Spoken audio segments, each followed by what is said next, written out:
If I could please ask everyone to take their seats.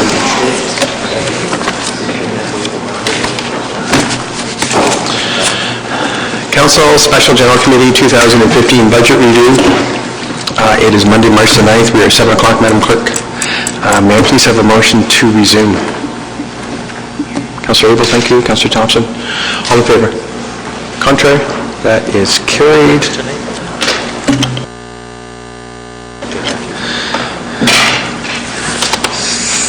May I please have a motion to approve the agenda as circulated this evening? Councillor Abel, Councillor Thompson, comments or questions on the agenda? All in favor, please. Contrary? That is carried. Thank you. Mr. Elliott, are you doing the, just before we open up for the public here, I notice we have the fire service on here. Is the chief coming? Through you, Mr. Chair, no, the chief is not coming. This is just speaking to the funding strategy for fire over the next 6 years. Thank you, sir. And I'd be happy to speak to the item at the time. Thank you very much. We do open up with any comments from the public. For those of you who would like to make some comments, we would certainly appreciate receiving those. If there's any member of the public here who would like to comment. Thanks. Seeing none, Madam Clerk, we'll move on. We have item 8. Mr. Elliott, then. Certainly through you, Mr. Thank you, Mr. Chair. The Central York Fire Service is as you all know, is a shared service with Newmarket, and it's monitored and overseen by a joint council committee, 3 members from each municipality. Their task is to apportion and approve a budget to the fire service every year. This year, due to the election, the process was stalled a little, and the timing was delayed a little because of the election. As well, there was the Fire Master Plan update that was commenced in 2014, but didn't really get delivered to JCC until this spring, or this year itself. And so JCC is struggling with a significant cost impact of the recommendations of the Fire Master Plan, plus they've got some sort of, call it hangover items from past Fire Master Plan that still have yet to be implemented and have been deferred by JCC on a number of years on several items. So what we do see is that there's a significant budgetary pressure in Central York Fire over the next 8 years, close to $8 million. And that's not our share. And so when we look at that, both Newmarket and ourselves are saying, we know what the total pressure is, but it's up to JCC to determine when that is going to come online. And without JCC having sorted out the Fire Master Plan, both municipalities are recommending a smoothing strategy to their respective councils. So this report tonight is recommending that we adopt a 1.3% tax rate pressure each year for 6 years, including 2015. Now this year, that 1.3 is just slightly less than what JCC just approved last week at their meeting as the budget for this year. But that's okay, we'll draw $10,000 from stabilization to offset that. In future years, I anticipate it's possible that JCC will have sort of an accumulated deficit, and we'll be able to contribute back to that reserve. And so over time, if JCC grants the fire chief everything that is in the Fire Master Plan recommendations, it's an $8 million increase from last year to 2020. And so it's easy then to forecast the total pressure and smooth it in. So we're recommending 1.3%. That would conclude my remarks. Thank you very much, Mr. Elliott. Would any member of the JCC, any comments with what Mr. Elliott just spoke to? Councillor Abel? Thank you very much. While the Fire Master Plan hasn't been completely adopted, it is in the works to be. So as we saw when we brought in the crew in 2011, with no funds available, the full whack was there. We recognized the need and the strategy to cushion that and buffer that along. So it's more or less an idea of how to realistically approach this. Exactly how we're spending it all, we haven't quite determined, but we know that there will be a significant investment due to growth, and the growth requires that overall that there should be another station, another crew. Those are the key remarks from the fire plant, among many other things, but they aren't as significant as those two items. I would say that training and wellness and long-term for the crews would pay off dividends, and we've gone through those sort of studies, but we will come to those as we move along. The $8 million, through you, Mr. Mayor, is how much of that is capital? We're not adding $8 million to our budget coming down, so I just would like to know the director's thoughts on that. Mr. Elliott? The $8 million actually is broken down on page 2 of my report to you at the top portion. $545,000 has been approved by JCC just last week as the increase from 14 to 15. And that does include, that's just a base budget increase, so that's like inflation and some other pressures that they may be facing. Then they've also added new items in there. JCC approved $476,000, and those are primarily the leftover items from the last fire master plan, adding some additional support in the areas of fire prevention and training. And so then after that, that's close to $1 million, just over $1 million of increase this year. And then between 15 and 20, I show that, again, the base budget of everything increasing is about $3.5 million. They're adding another whole fire crew, and the cost of running that crew will be $2.8 million by 2020 for a full year. When it starts, or whether it gets phased in, it doesn't matter. It's $2.8 million in full by 2020. And the additional support positions, programs, and other wellness initiatives, $785,000. So the biggest item is, well, there's base pressures of inflation, but also this whole crew coming on at $2.8 million. So overall, it's $8 million of increase for the combined service. Our share, down in the financial implication section, is $3.25 million. And of course, that represents just under 10% of our current tax levy, a 10% tax increase. And so we have to spread that out. And so over 6 years, 1.3, and it smooths it straight. And so we can predict that forward in our planning. And then JCC is free to determine when they release the funding to the fire chief to bring on that new crew. Maybe he brings on 4 guys in 1 year and another 4 or 8 the following year. And so that's what JCC is charged with in the coming months. So, through you, Mr. Mayor, so that doesn't include the building of a station. We're just looking at the increases to the current, plus adding on a new crew, so it's completely operational. You're quite correct. I'm sorry, Mr. Chair. I missed, the root of the question was how much is in there for capital, and there is nothing in here for capital.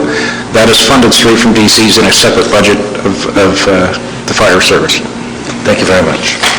I don't know if my fellow members would like to add any comments or...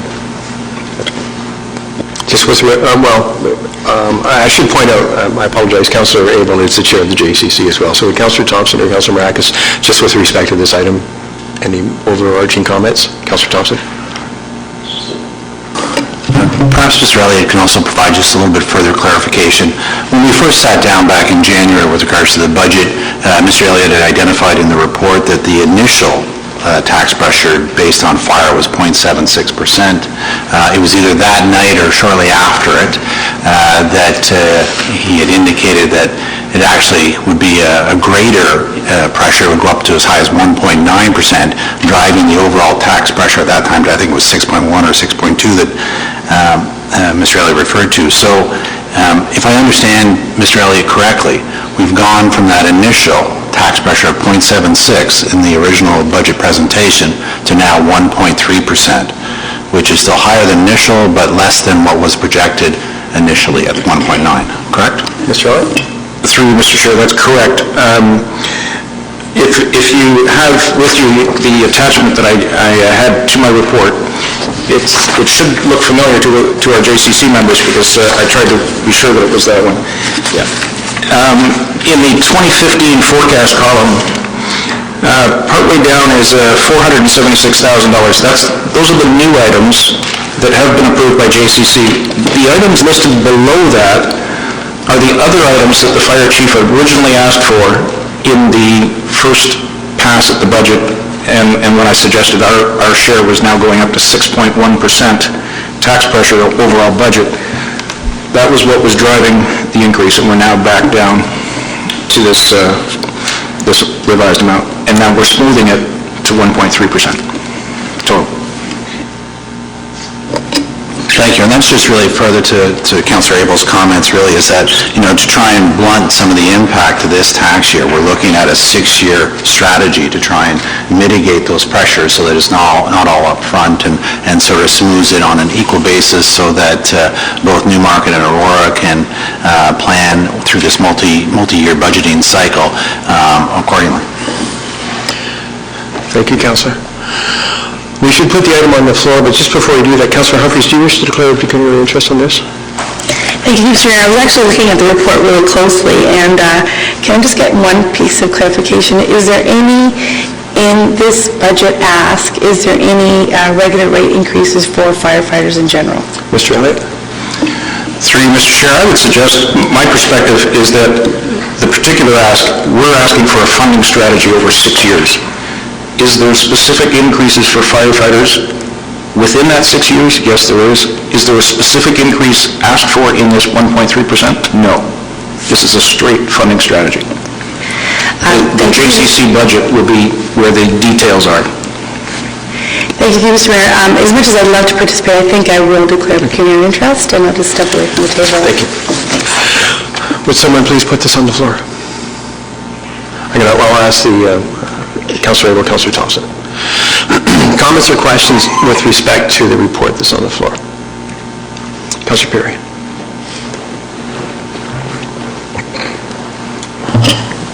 Thank you, Mr. Mayor. Not an easy situation to deal with, and I appreciate our JCC working on this, and I'm sure they're doing, whatever they can do in this situation, and I do truly appreciate all the work they're doing. I'd love to see this spending much lower, but I do recognize as well that we're bringing in a new crew, and that will lead to a safer community. So I understand the important work that's being done. What I would like to see, though, in the upcoming budget, once everything's said and done, I think our residents should know personally how much of their funding goes towards fire, and I'd like to see that information pulled out. I know we're just talking about the strategy, but I think they go hand in hand together, so I would definitely like to bring that up now. If I'm out of order, I can do it again later, but I think it's something that our residents need to know. What percentage of their funding or of their taxes go towards funding our fire crews and our fire department, and what increase we're looking for year after year. Thank you. Any other comments? Councillor Tom. Thank you, Mr. Mayor. I guess I just have one question that would be for the members of the JCC, and I don't mean to put anyone on the spot, but just want to know if they could speak to the consensus on the JCC, both with the Aurora colleagues and our colleagues from Newmarket, on the necessity for a 5th fire station or extra fire station. Obviously, you guys are privy to more information on this, but just want to get your idea and your idea on the consensus, if there was one, on the JCC about that extra station. Gentlemen? I think it would be fair to say that, we haven't really entered into the discussions around the fire master plan and approved any of the recommendations yet or not, and by all means, other members of JCC can jump in. There's been some talks, but the strategy, because of the budget timing and the fire master plan timing, was to implement the strategy first and then we'll go back. As all of council is aware, all of council was invited to read the fire master plan and submit comments with respect to a number of the different initiatives. I know some councillors have taken that opportunity and forwarded their thoughts. I would encourage all members of council. It's important for us to be able to be cognizant of any concerns or alternative ideas as we go through JCC, but there hasn't been any detailed discussions with regards to the fifth station. We recognize that it's important, but at the same time, we're also exploring other alternatives, like perhaps expanding the fire service to other municipalities. Councillor? Thank you. I guess I could probably save that question maybe for a later date, because I too think it's prudent to spread out the tax pressure over a number of years, and I think this is what this is speaking to, but just wanted to see if I could get that sense from the JCC, but if I can ask that at a later time, I will. Thank you, Mr. Mayor. Councillor Abel, Councillor Gardner. I would just like to add further to Councillor Thompson, the fire plan is going to try and maintain response rates and education and enforcement. Those are the three keys to the fire department. And so based on that and what the fire master plan will show, where we have areas where we can improve to get the response to the greater part of the community. So we're really looking at the risk and evaluating that at this time, rather than making a commitment. So the general thought between us is that, yeah, based on what we're seeing here and the level of service and response time that we haven't had, and that's not just the first response truck, it's the second and third, depending on the response, what is required. So I think there is a sense that we have to work together and address this, and then sort of say, Newmarket, what they had done in the last crew, they had actually put some funds aside, so it wasn't so blunt. So we're catching up on that way of dealing with it. So those are just some of the thoughts that I would pass on. Councillor Gardner? Thank you. Through Mr. Mayor to Mr. Elliott. Mr. Elliott, you said something about it's going to be funded from the tax rate stabilization fund, and then you said something about a possible repayment to that fund. Could you clarify that? I'm going to mix this comment with a piece of information that may assist the question that Councillor Tom just had, is with the 2015 increase at 1.3%, it is just less than what JCC just approved to the fire chief, and that difference of $10,000 will come from our tax rate stabilization reserve. Between now and next year, I anticipate that the JCC will get through the fire master plan, have these significant discussions around the addition of a crew, the addition of a hall, and perhaps even the timing of such. But we should get past that fundamental question, yes or no, not necessarily the when part, but we should get through the yes or no, I would expect, this year. And so the 1.3 in this year's budget is very, very close to the 1.3 actual budget. And so if the fire hall and the extra crew are removed from the fire master plan recommendations by JCC this year, then we can basically take the strategy off the table for next year. So I don't see it as a risk of beginning the implementation this year on a 6-year plan. And so then, Councillor Gardner, you asked about the repayment. In future years, if the fire crew is delayed until the end of the 6 years, we will have opportunity to repay the draw from tax rate stabilization. I don't see that the draw is going to be very significant in any one year. Councillor? Thank you, and I don't think so either. I just didn't understand your answer before. Thank you. I understand it now. As has been said already, fire is a very expensive ticket item, and we all want fire protection, and we all want it equally, and we all want the trucks to come in time. But I think we need to, again, it was mentioned last week, education. I think the public does need some education on this to understand, because we're talking about a lot of money. It needs to be very clear. And it is confusing and it's complicated. It looks like Mr. Elliott might want to respond to that, Mr. Mayor. Mr. Elliott? Through Mr. Chair, I've heard the interests of a number of members of committee, and I anticipate that will all be included in our communications once budget is getting ready for approval, and certainly in our final budget report, I'll be sure to include the necessary facts that the media can pick up, and certainly our communication department works with me on presenting the budget to the community. Thank you, Mr. Elliott. Any other speakers? Sorry, I have a follow-up. And Councillor Abel mentioned some of the really smaller ticket items with respect to wellness and training and education, and I think those will pay off. You know, you can't always put everything in financial terms, but that's definitely going to be a benefit to the fire community, and that will be a benefit to us, and I think that needs also to be made clear. Thank you. Thank you, Councillor. No other comments? I'll just, first of all, I want to thank the three members of our council who are sitting on the JCC. You have an especially heavy task over the next couple of years with the new master fire plan. I have gone through it, and it's a very substantial document.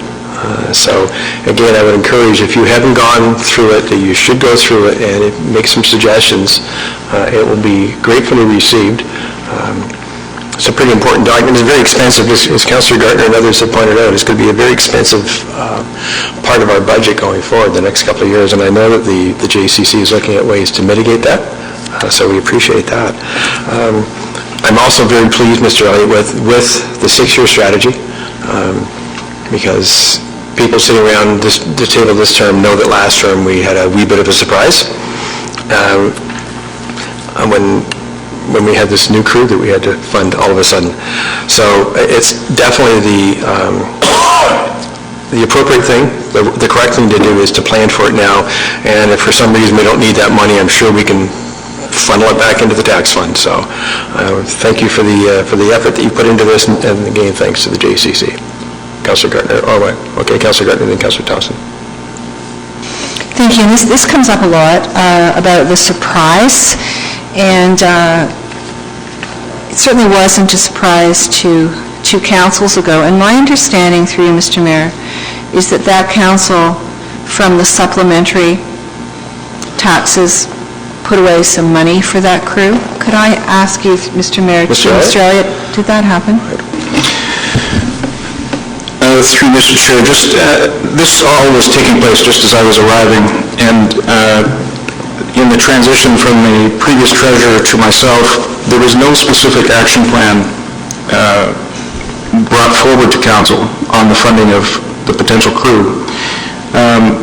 My understanding is that it had mentioned the pending crew on a couple of occasions, but there was no action taken in the actual budgets.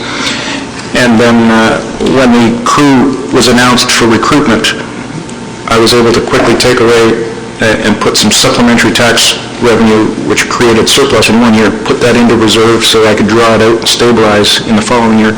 We were able to get through it and phase it in over 3.5. I think it became, it was in 3 steps, but the last step we ended up splitting in 2, so it was like a 4-year plan.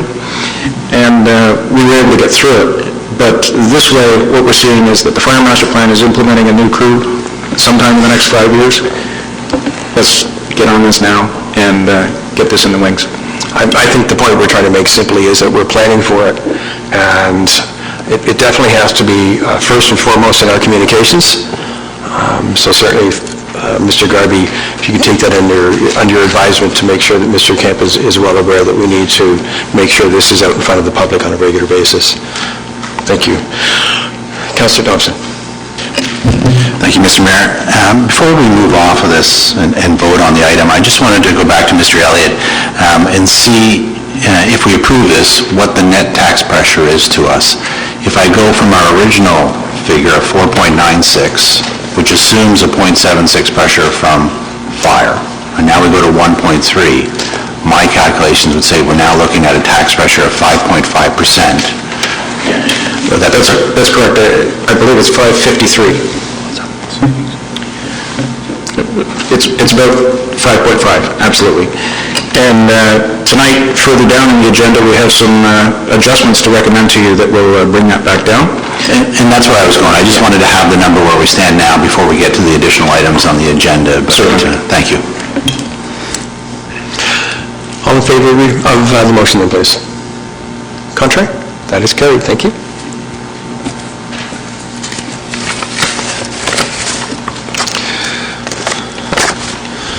Mr. Kirby. Through you, Mr. Mayor, in response to your question about achievements in the 2014 business plan, we've put together a document that shows what was accomplished, what was proposed in the 2014 business plan, and the status of all of those objectives. So we don't, at any point in time, you can ask a specific director about those initiatives. I realize that it's tabled tonight, so it can resurface whenever the council's had time to digest it. Could someone put this on the floor, please? I should have done that the wrong way. Councillor Tom, Councillor Perry. Comments or questions on this? At this point, there's a fair amount in here, certainly. Councillor Perry. Just one question, Mr. Mayor, and through you to Mr. Amuno. With regards to page 2 of the attachment, the last PDS item, the completion of a tertiary plan examining the key redevelopment blocks, pedestrian accommodations and links to planned transit for the North Aurora Promenade. Just wondering, it says that it's been deferred, and I'm wondering, roughly speaking, deferred to when? Mr. Miller? Excuse me, Mr. Mayor. Yes, my suggestion was to, we had brought a report to council last year on this for funding, but at this point, seeing as in 2016, we will be commencing our review of our official plan, we will wrap that study area into that overall review. So defer to 2016. Perfect, thank you very much. Are there comments or questions on Mr. Garby's report? At this point, we're just receiving it for information for the ongoing tracking. In that case, calling the vote. All in favor? Contrary? That is carried.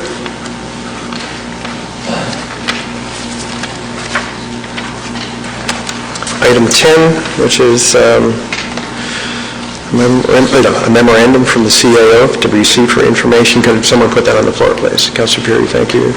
Councillor Kim, second. Mr. Garby. Through you, Mr. Mayor, at our last budget session, I was asked to consider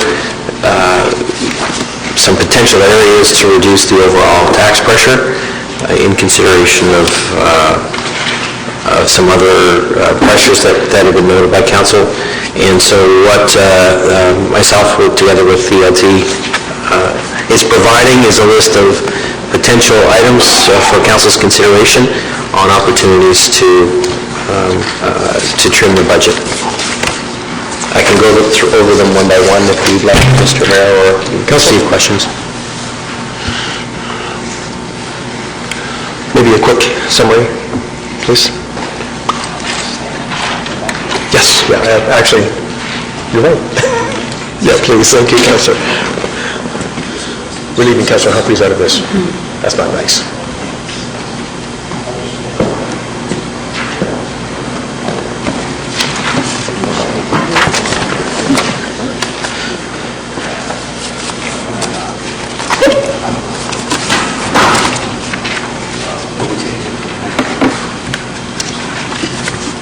Well, we're just waiting for Councillor Humphreys to come back in.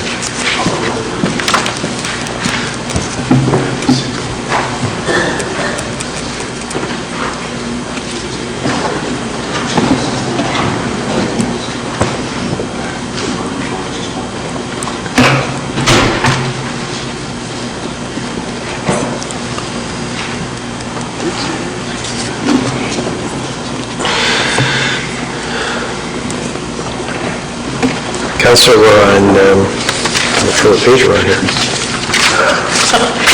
Second last page. In the addendum. Yeah. Thank you. Thank you. Mr. Garby's just going to go over the items quickly. Mr. Garby. Through Mr. Mayor, the first item is an increase of building fees overhead charge, and you'll note in the original budget report that Mr. Elliott prepared, we had an item there listed as recognition of adjustment to overhead cost recovery from amount from building, and that is the amount that administration draws from the building permits to pay for things like the back office, so payroll, the HR function, some of the overhead charges, and includes fire. And we've since done some work with our fire service to understand better what the requirement is, and in some parts we're undercharging that area, so we propose to adjust that downwards. There is an element of this, though, and we've got to do some more work this year, that will be carried over until the following year and adjusted at that time. So we've got a little bit more work to do on that overhead charge, but we're proposing to bring that down by $47,200.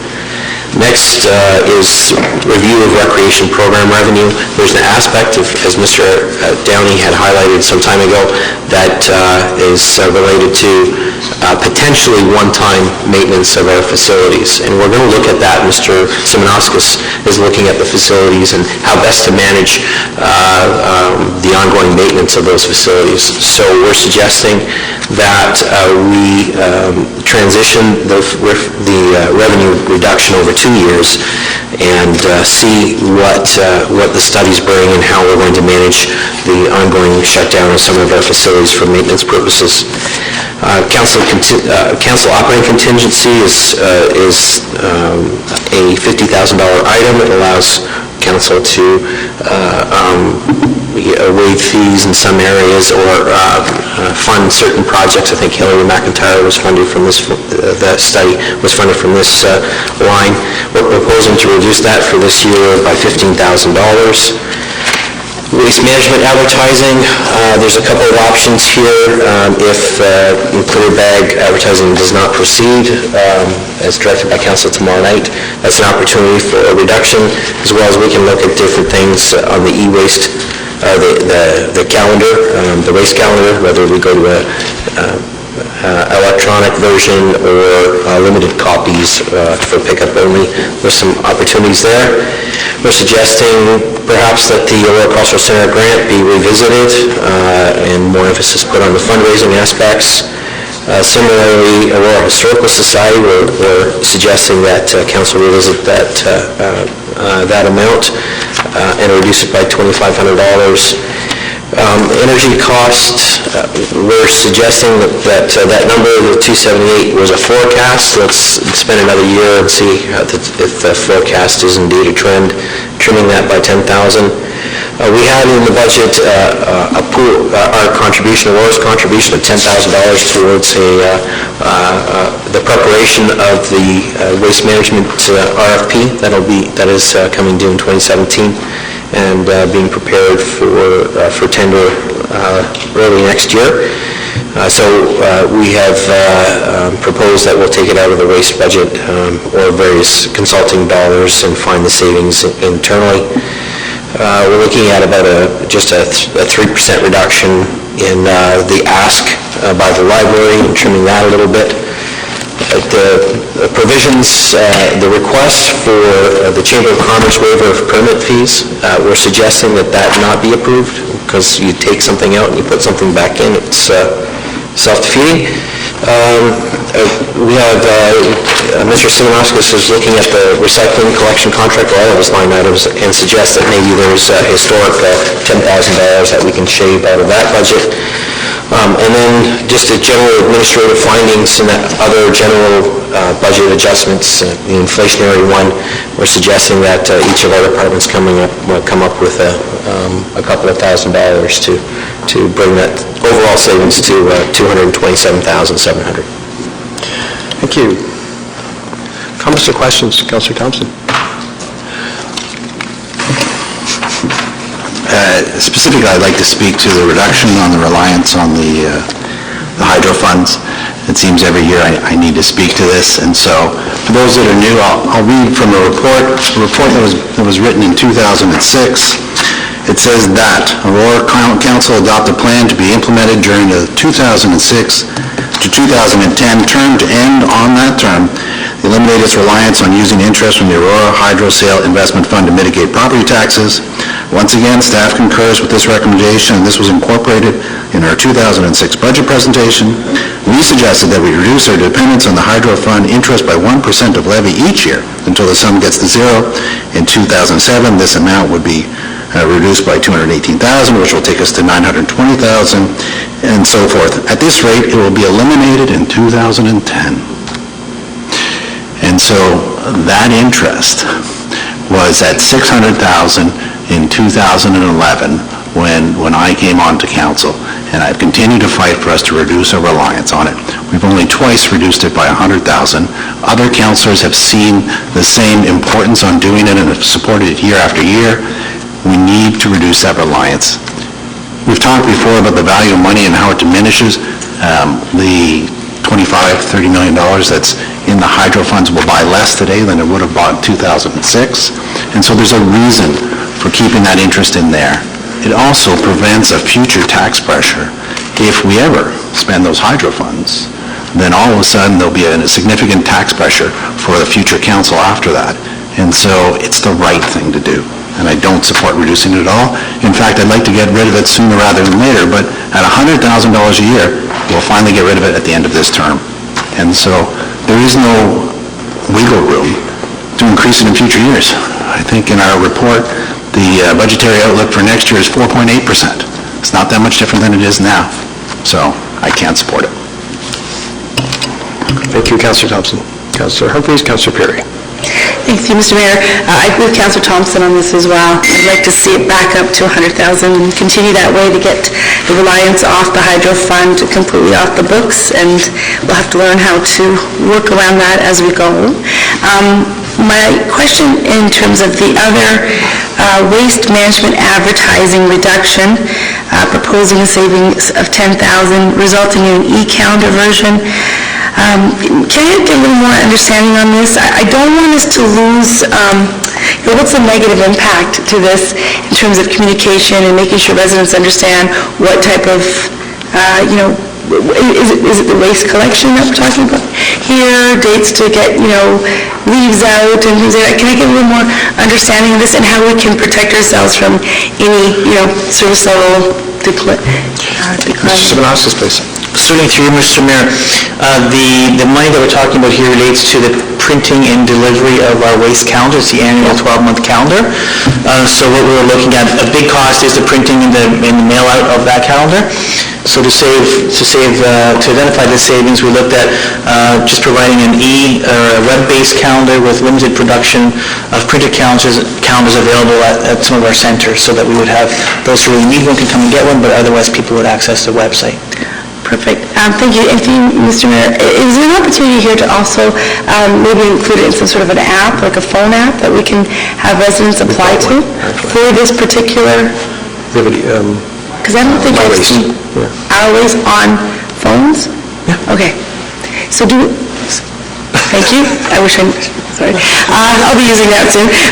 Just in terms of that, do we know,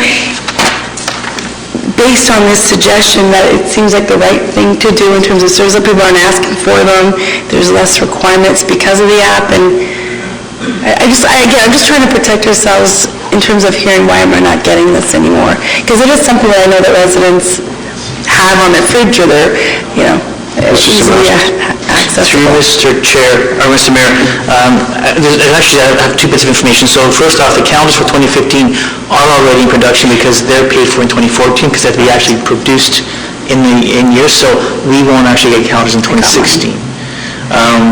They are popular. Yes, we do get a lot of feedback that people enjoy the calendar for various reasons. However, we do have other means of communicating information now with the app and the online information, so there's multiple streams available. Well, thank you very much for that. And thank you, Mr. Mayor. Although I think it's the right thing to do, people do love that calendar, and people use it, maybe just in terms of having a calendar in general.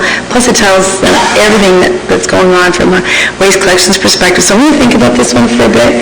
I know we have them out there, we've got ours already, but just in terms of, next year, I just want to make sure that we're not going to get into any service level, misunderstandings anyway. That's all for now. Thank you. Councillor Perry.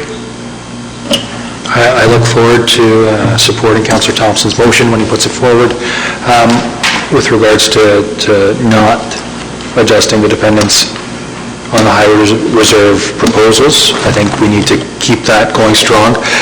Through you, Mr. Mayor, to Mr. Sinowskis, can I get a reminder how much money we spent last year in our waste management marketing? Through you, Mr. Mayor, I believe the combined budget is around it's around 30,000, I believe, between our waste and our recycling programs. 30 to 35,000. Okay. Mr. Mayor, I don't agree that we should be moving to an e-format. I think there are lots of seniors in our neighborhoods and in our community who would very much be opposed to that.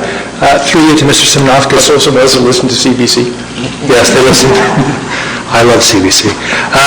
Through you, Mr. Mayor, to Mr. Simnovskis, are we doing much fundraising and fundraising is the bad word. Are we selling advertising? And how much advertising are we selling? Mr. Simnovskis? Through Mr. Mayor, I don't know the value of it, but I do know that the net cost of the calendars is very substantial, but there is advertising sold to the region for information that they're promoting as well as some community events. So the calendar does get used as a promotional tool as well. So we're selling our ad space to the region, and we're promoting our own community events. I think we need to open it up to the private sector. I think that there's a great opportunity for us to bring in some additional fundings, and it's a great advertising tool, and it's definitely something if I wanted to advertise in our community that I would invest in. So I think that moving in this direction is unacceptable at this point in time, and it makes sense that we would ask our partners in the private sector to see if they'd be interested in advertising in this document. So right now, Mr. Mayor, I'd like to remove that from the list with the understanding that the cost would be made up through advertising dollars to make sure that we have that printed. Well, there's no need to do a motion right now because there's nothing really on the floor except to receive this. So when we've had people have had an opportunity, we can go through and decide what we'd like to do. Councillor Gardner. Thank you, Mr. Mayor. Thank you, and I agree with Councillor Peary. We can't forget about our seniors, and some of them are amazing with respect to e-communication, and some of them are a little bit lost. I like the idea of selling advertising, but I'm not sure where to draw the line with that one.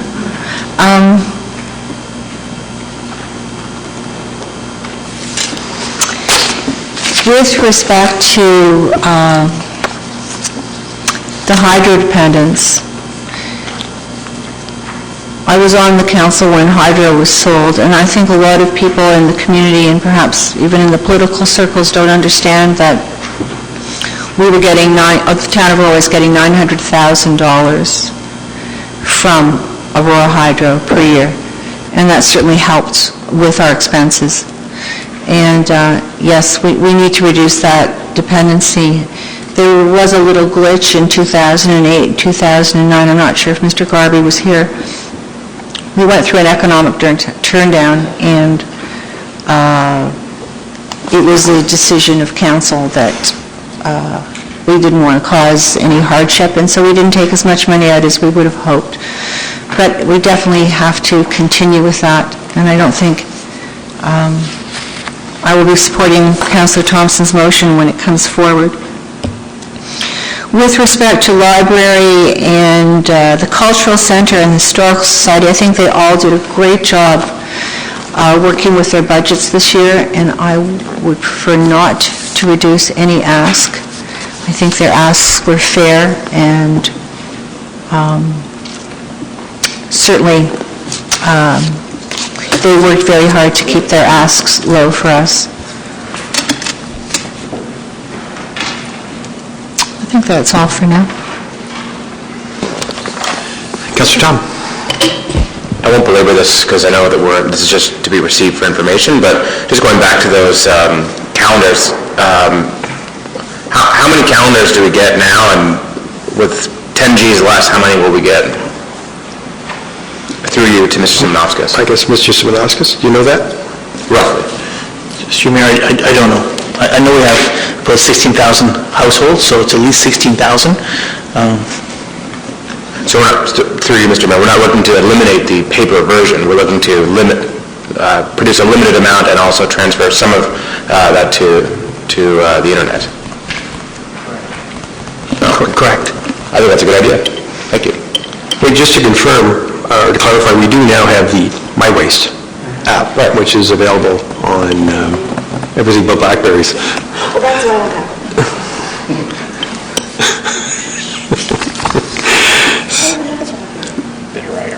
The bitter irony is, because the town, of course, is on Blackberries. Any comments around this particular? Councillor Gardner. Thank you. Through you, Mr. Mayor, to Mr. Simonovskis. I know you don't have a crystal ball, but if we decide not to go to clear bags, I'm guessing that we will at some point in the future. So do we need to do a continuous advertising campaign, even if it's not approved this year, in order to perhaps educate the public? It's true, Mr. Mayor.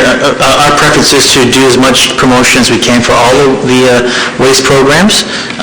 If the budget's reduced, we'll do what we can, but the more information we can get out, the better. We are very limited right now with the amount of information we get out and the frequency, so that's what that funding would be used for all aspects of waste. Councillor? Thank you. I guess follow up on, are we going to be going to clear bags at some point in the future? Is that the way the arrow is pointing?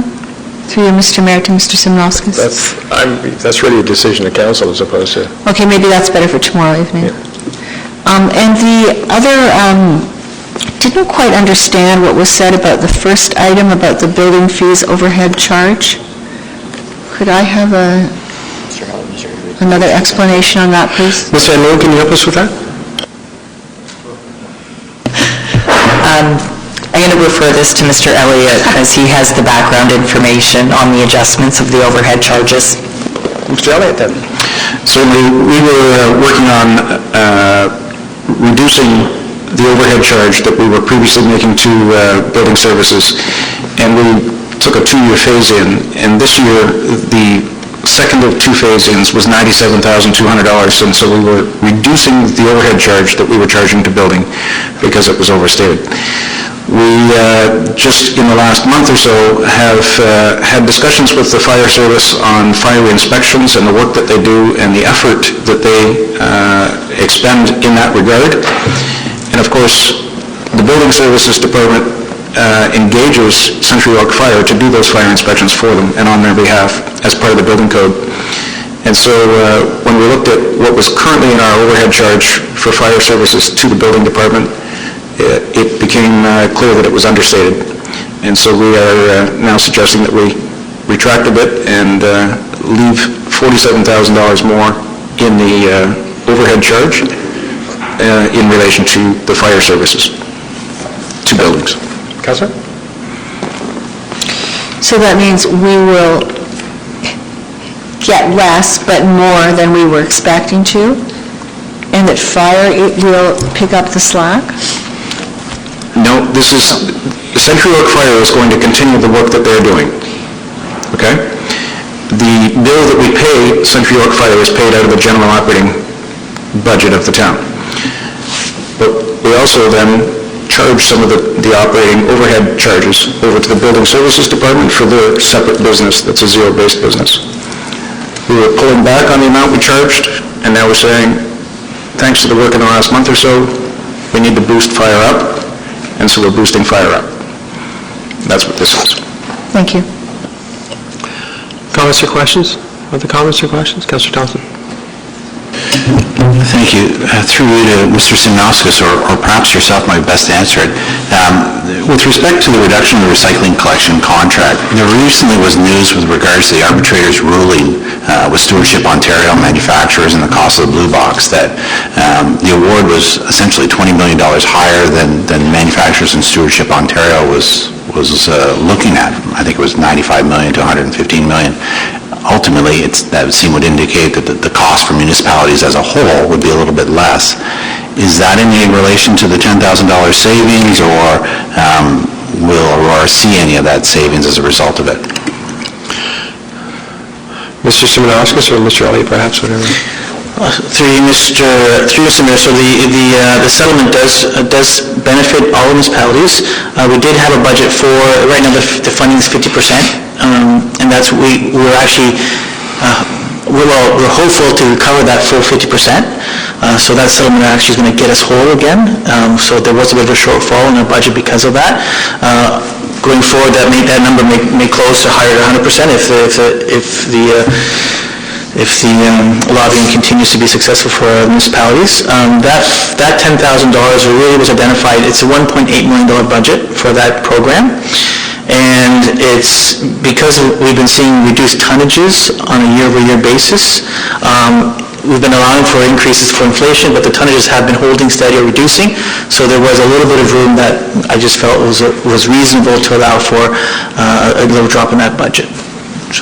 So just to be clear, so the reduction is related to the reduction in tonnage as opposed to the arbitrator's recent ruling? So based on the recent ruling, is there any merit in going back and looking at it to see if there's going to be potential further savings as a result of it? Sorry, through you to Mr. Simonauskas. Through Mr. Mayor, we actually accounted for those revenue streams already. Okay. When the arbitration started, we were concerned of not getting that and having a shortfall. So that's already factored into our current and future forecasts. Thank you. And so really my final question, unless anybody else, really has to do with the process about identifying which savings go forward and which ones we don't. I certainly appreciate Mr. Garby and staff taking a second look at the budget and identifying these. You know, I agree with many of them, just not all. Fair enough. And I was going to sort of making a list on my sense of what council is interested in. So if everybody has your sheet, Councillor Rackus. Thank you, Mr. Mayor. I just have one question through you to Mr. Garby. I was just wondering if I can get like a specific, like any kind of specifics of what the other general budget item is for $75,700. I know you kind of gave like a general overview of what that is, but I was just wondering if there's any specifics of what makes up that $75,000. I think I would refer that to Mr. Elliott. It's a sum total of nickels and dimes, but... Through you, Mr. Chair, on the Schedule 4 that we were beginning our work through at the last budget discussion when we were discussing operating, there's a line item in there where we were addressing all of the key drivers of budget change, and then we got down to all the small stuff consolidated was $75,000 on the expenditure side.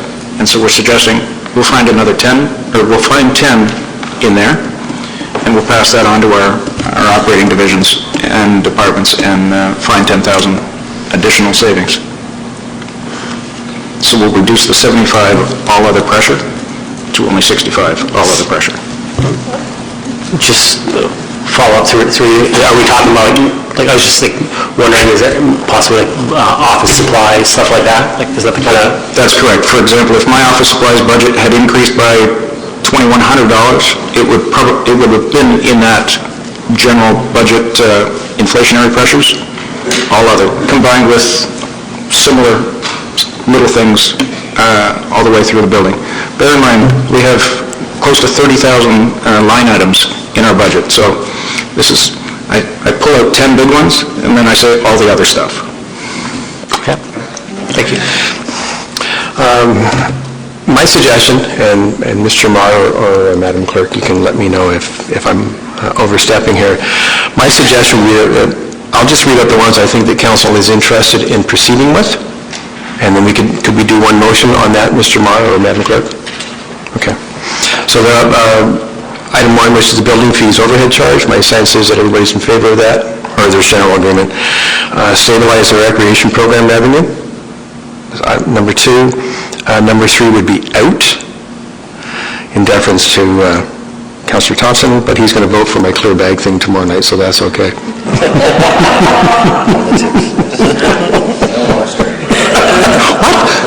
No horse trading? These are fun. Clear bag trading. Item 4, the council operating contingency. Item 5, waste management advertising is out, so not to be approved tonight, that reduction, okay? That's my sense. We can... Aurora Cultural Center is out. Historical Society is out? Well, in that case, we can just go back, and we can do it one by one. Okay, so then,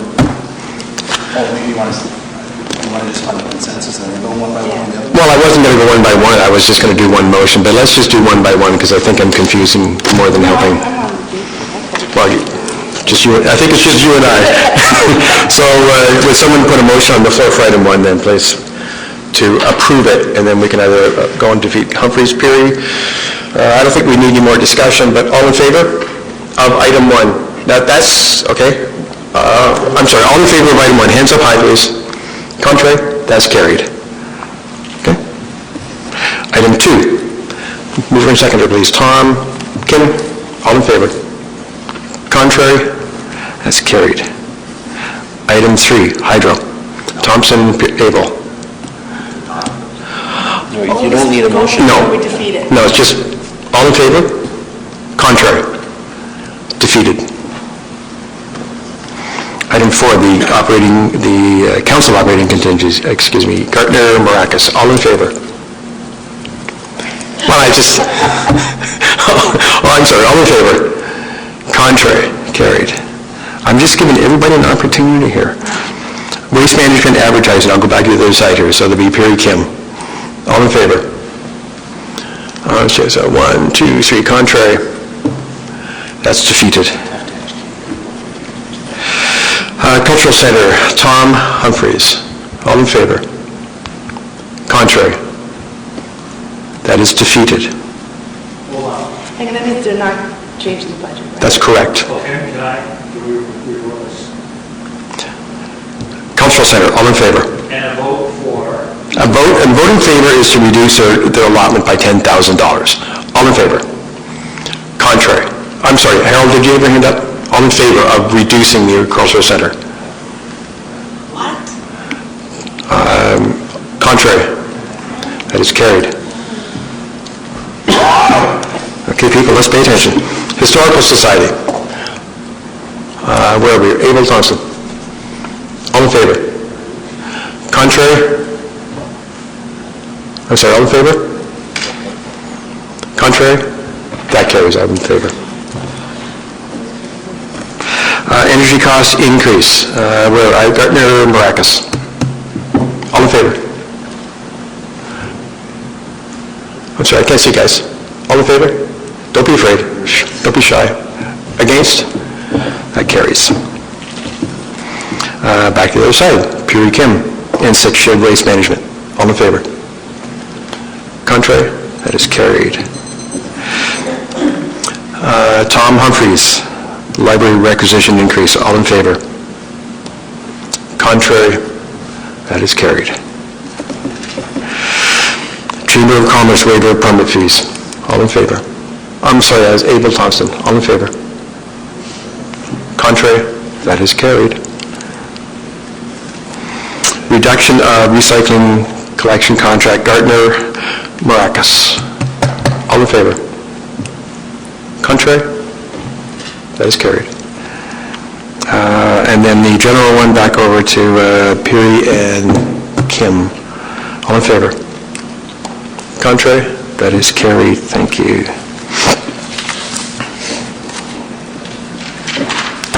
Mr. Marr, does that satisfy those requirements? Thank you. 167,700. I'm sorry? The net reduction of 167,700. The net is 167,700. I'm not that good. Okay, we need to do see if you can do it as amended. I'm sorry? We need to Okay, the clerk is suggesting that we now receive the report as amended. It was on the floor. So it was already on the floor, I believe, wasn't it? No? So it's amended. All in favor then? Contrary? That is carried. Thank you, Madam Clerk. Yes, sir? 0.47. 0.47. It's the magic number. Thanks to my calculator toting wingman here. Okay, what have we got up next? To receive the Item 11, which I think is just to replace binder documents, the binder documents. and then we'll go into water. So these are just documents to be added to the budget binder. So there's no action on this. We've already dealt with these, correct, Madam Clerk? Well, they're the ones that we received tonight. Councillor Thompson, thank you. Second, Councillor Abel. Comments or questions just on any of these documents being replaced? Contrary? Pardon me, all in favor? Contrary, that is carried. Thank you. Item 12, This Omar's presentation. and that is Mr. Simonovsky's water and sewer budget, which we had the other evening. Are you doing this? Oh, that was a primer, I'm sorry. Oh, how exciting. Did you want to just finish off these last few items before Mr. Simonovsky? Do you want to do that? Just a second, Councillor. Before we move to Ilmar's budget presentation, can we not finish off the new items that were left over from previous budgetary sessions? You were reading Mr. Garby's mind, he was just telling me I should do that. So, we're going to save the best for last, Mr. Simonovskis. So we finished off at the Has everybody got their sheet? last budget. Councillor, that one, which Linda kindly put up on screen. So we finished off with item, we stopped at item 2. But we did do a couple of these tonight. And we did those, right? So, Yeah, so first one was the tells you.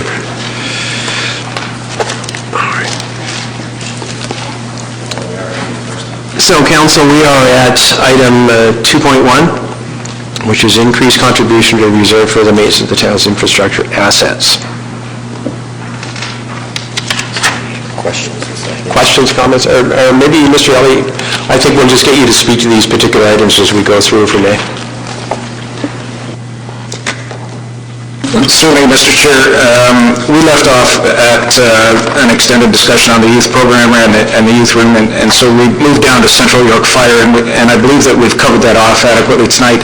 We've made the adjustment in the first item on tonight's agenda, and so that is now a flat level 1.3% tax rate pressure combined for fire, including the slight adjustment in our allocation share.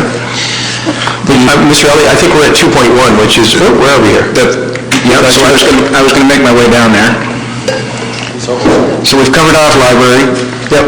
We've just spoken of we've got an increased contribution to reserves of Yes, 2.1. So the 180,000. And so that is there. Yep.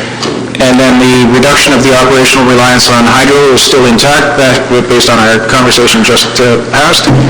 And so it brings us down to the waste management advertising increase of $22,000. And that remains intact, I believe, because we're just... Yeah, let's go back and do them individually. So we'll talk to 2.1, which is the increase in the reserves to the maintenance. Councilor Abel? Thank you, Mr. Mayor. And through you, Mr. Mayor, it's a comment and a question. We had addressed a shortcoming in our reserves at the beginning of last term, and I think Mr. Elliott's department had set out a 10-year plan on how to top those reserves off to probably not the happiest of the levels that you want, but one that would be, put us in much better shape. This increase that you are asking for this year, is this part of that 10-year capital plan?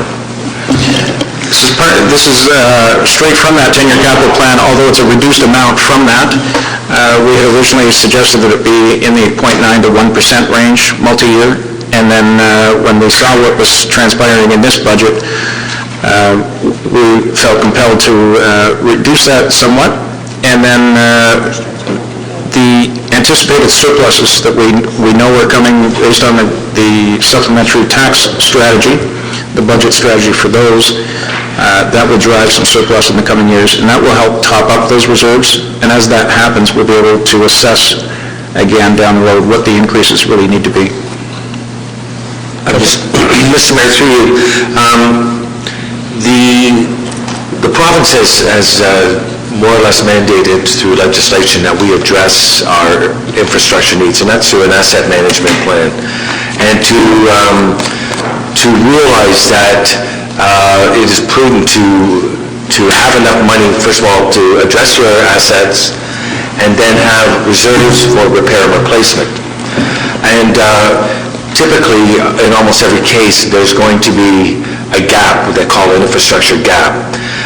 And that's the realization that we have to start minimizing that gap for future and for a sustainable municipality. And I think it bears out that this is an important line item that we should be doing. It does put pressure on us, but it is one that will, in the future, help mitigate what's coming down the line. So I'm all in favor, I always was last term, and I'm in favor of this line item again. Thank you, Councillor. Any other comments or questions on this particular item? We're just talking about the contribution, the increase in contribution to the reserves, the $180,000. Any other comments on this? Okay, we'll move on then to item 2.2. We already talked about that, so we're okay. Item 2.3, we talked about that. That was in the other item that Mr. Garvey brought up earlier. So 2.4, which is sidewalk and snow removal services cost increase at 246. Mr. Simonauskas, could you speak to this one a bit, please? Certainly, through Mr. Mayor. So this is the item that was brought to council as part of the award for snow contracts last fall, wherein we had a contract element for the sidewalk snow clearing, which was about $246,000. And the request was to find other areas within the budget to offset these costs. In discussions internally and based on our service level of performance, I'm finding it very difficult to find either an ability to reduce the service levels within a snow program or deliver the service in another avenue. Our only opportunity that I can see right now is reducing the service level further, which would, I suspect, be problematic for the sidewalks in particular. We did look at incorporating park staff in the program as well. So there is some opportunity there. However, that would then impact other aspects of the parks program because Mr. Downey's staff are also involved in sidewalk operations in the winter. So when we need staff to run equipment, we generally need them all at the same time. We could look at retaining more seasonal staff, which is something that we would be able to do as far as staffing up more people, but it will take a couple of years to generate enough positions to actually fulfill the service delivery and cease the contracting of that service. So I guess in the long run, the current contract is our really our only option of delivering the service effectively. We could look at transitioning away from that, but that would need a few years of time to generate enough staff complement to actually man the equipment that the contractors are currently manning. Councillor Humphries, Councillor Garfield. Thank you, Mr. Mayor. Councillor Thompson. I need to understand that a little further. Why did it take us so long to get a complement staff to take care of this? What's the criteria to get us to that point? Like, can we just hire seasonal staff and get it done? Why would it take us a while to get there? Through you, Mr. Mayor, I'm just assuming that council would be reluctant to provide 6 new positions to me in 1 year. No, absolutely not. Thank you. Is there any way that we can work with what we have somehow and make it happen? Because unfortunately, the sidewalks, I've had people argue with me on this one, but haven't been great this year. And to reduce service levels that aren't right now being fulfilled as far as, maybe they are, but, from a perception perspective, they're not. I don't know. I have a real problem with $246,000 for sidewalk removal. It's not being done now, the way I would love to see it. I have a problem with that. Sorry, Mr. Mayor, but... That's okay. I've got Councilors Gardner, Thompson, and Marcus. Through you, Mr. Mayor, to Mr. Simonovskis. The winter of 2013-2014, which was the winter of the ice storm, we had a lot of people complaining about sidewalk clearing, because what was happening is the sidewalks were getting cleared after the roads, and people weren't happy with that. So my understanding was that we were moving to a new model where we would contract out the sidewalk clearing so that it could be done at the same time as clearing the roads. So one would think that that would be an improvement. It may not have, I don't remember the cost of it, but that would seem to me that that would have been an improvement for residents. But like Councillor Humphreys, and I know that at least one resident has been in touch with you, the equipment that's being used by the contractor is now creating a double windrow, a windrow on the side of the, on both sides of the sidewalk. So now residents are having to do extra clearing at the end of the driveway and on both sides of the sidewalk. So that to me would be in no way acceptable. I'd like a comment on that. Also, the town did the clearing of the sidewalk, so we have snowplows for that. So what is happening to those snowplows? Are they idle? Can we sell them? Are we keeping them for another use? So that's two questions, please. Mr. Simonovskis? Certainly through Mr. Mayor, a couple questions there. The contractors performing the same operations that we were performing with essentially the same equipment, so there were windrows being created in the past as well as currently. Sometimes there may not be windrows if the snow depth is deep. The vehicles are using blowers, but if they're just plowing, they're going to get a windrow with either operation.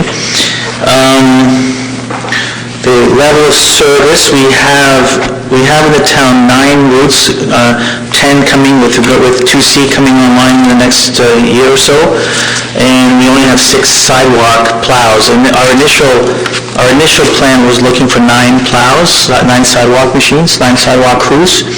However, the cost of that seemed to be even higher than what we have here, so we were trying to find the right balance. And I think there's a comment that past staff are doing sidewalks. However, in the last 3 or 4 years, we've been actually using contracted services in addition to our staff to do plows to try and catch up. So we're augmenting that work already. And the current equipment that we have isn't idle as much as we do use it to go out and actually do sidewalks when we can after our cleanup work's done on the road. So we will even go out and help the contractor to try and accelerate the cleaning process. Doesn't always happen because the crews are stretched to do the road work, but if we can, we will. And I think if you, which I'll report on in the next couple of months with regards to this current season, with the KPI that we're emailing each week, we're on the line when we're having a decent storm event, so it suggests to me that we can't go any less, and we might need to go with more, especially with 2C coming on board. Councilor? So as a follow-up, so then there's a misperception that the windrows are larger on either side of the snowplow being used by the contractor, because I believe the snowplow is a little bit wider. I don't know what that has to do with anything, but, so it's just, I should just tell the resident that they're wrong? Through you, Mr. Mayor? Through you, Mr. Mayor, windrow is a windrow. It's there. Every time you plow, there's going to be something left behind for the driver, unfortunately. Thank you. And the other question about the level of service, because it seems to me that with respect to doing the sidewalks and the roads at the same time, we may not have been increasing the level of service, but we certainly weren't decreasing it, and we were trying to increase the perception that they were increased, that it was a better service level. So why are we getting so many complaints from residents? Through you, Mr. Mayor, in your opinion? Mr. Simonauskas? Through Mr. Mayor, the target is 24 hours for sidewalks, so even though they're starting sooner, they're still taking up to 24 hours to complete, so there is going to be a section of town that won't see a plow till the next day. So those areas will have a perception that the service isn't that great. The areas where they start will have a perception that the service is excellent, so. Thank you. Through you as a follow-up suggestion, could we not rotate the areas that we're getting cleaned first with respect to the sidewalks?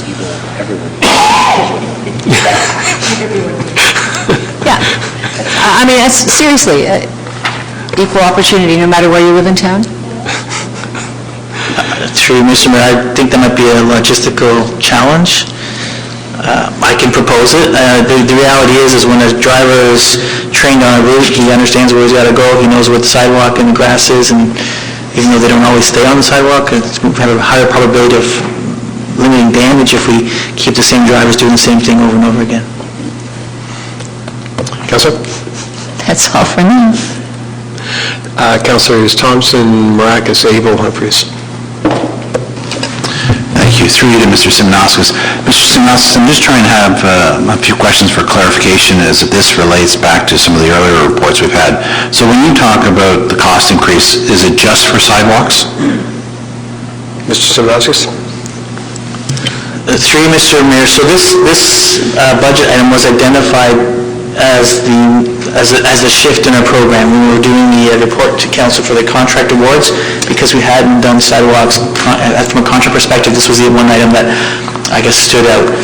But if I look at our actuals for the last 2 years, our actuals haven't really changed for the whole program. So when you look at staff hours, materials, and all the contract services, because the reality is, even though the contracts might be set for a certain base limit, if we have the events the contractors have to perform, we have to pay them for that time. So based on just the amount of work we have to do, it's been costing us the same since 2013, which is roughly $1.5 million for the delivery of the entire service. So this is one piece of that delivery. So again, the cost increase is just for the sidewalks? That's the question I'm looking for. It's not involving the roads, it's just for the sidewalks? Through Mr. Mayor, the question was around how do we deal with the sidewalks. So this particular sheet, the $250,000, is the contract for sidewalks. If we don't want to do sidewalks, we would cancel this contract. And so I'm trying to reconcile it with the report that came before us in September, which tendered out the sidewalks and the snow plowing over a 7-year period.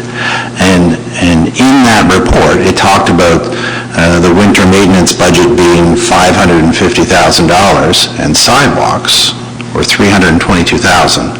And so if you say this increase is just for sidewalks, I'm having trouble making that leap where we have a budgeted amount in the report for $322,000, and now you say we need an increase of $246,000. So can you help me bridge this gap? Sure, I can, if I can just have a moment to find the report. It's IES 14-049. It was presented to us on September 2nd, 2014.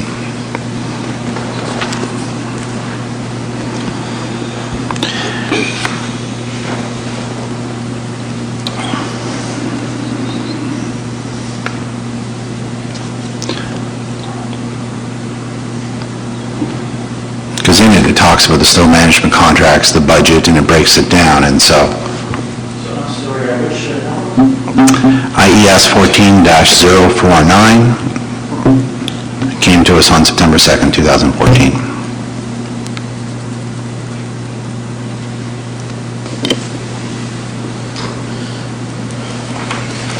So just open your report. So in the recommendations, the first recommendation was that council approve a funding increase of $225,000. So that's the increase of the program. Then you're correct, and the recommendation for snow plowing was $322,000 and so on. So this report was to speak to that increase. And my only option, I guess, to reduce the budget was either look at program cuts in other areas or eliminate snow sidewalk maintenance as a chunk of service that would cover off most of that shortfall.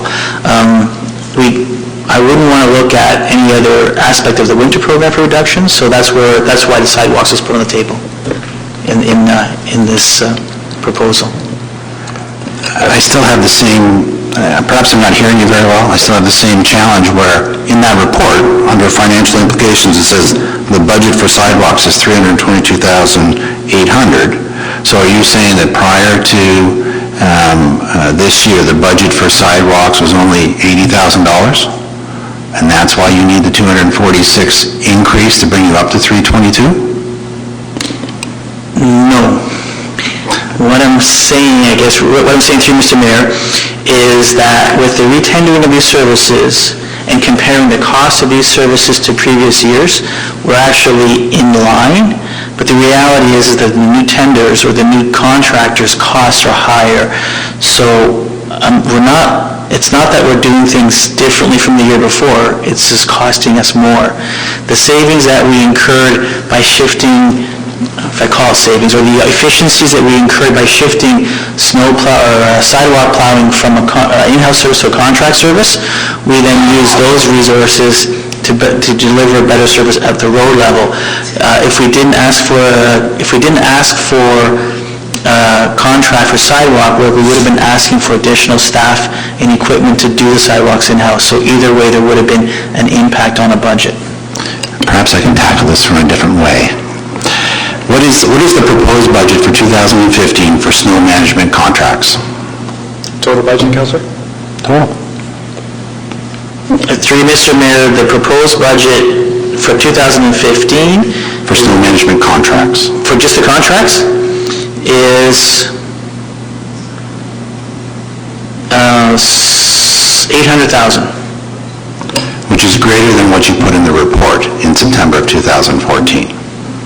You said the proposed budget for 2015 in the report would only be $664. So this is some of the challenges I'm just having with the numbers, and so I don't mind taking this offline and sitting down with you and trying to, perhaps you can help me better understand it. My second question relates back to the blue sheets, specifically 5-36. You seem to indicate that the increase is going to be $246,000 a year, every year for the next 4 years. I assume this is just a one-time hit, or are you actually proposing a $250,000 increase every year for 4 years? Through Mr. Mayor, actually, I could answer the first question if the council doesn't mind. The number that was reported in the report was our forecast for 2015. We then adjusted the forecast in the budget that you see in front of you, so that's why the increases occurred, because it wasn't there in the previous years. And this is only a one-time increase. I'm not sure, they're all reported that way, so I'm not sure what the intent of that sheet is, but it is a one-time increase. It's just going to carry on.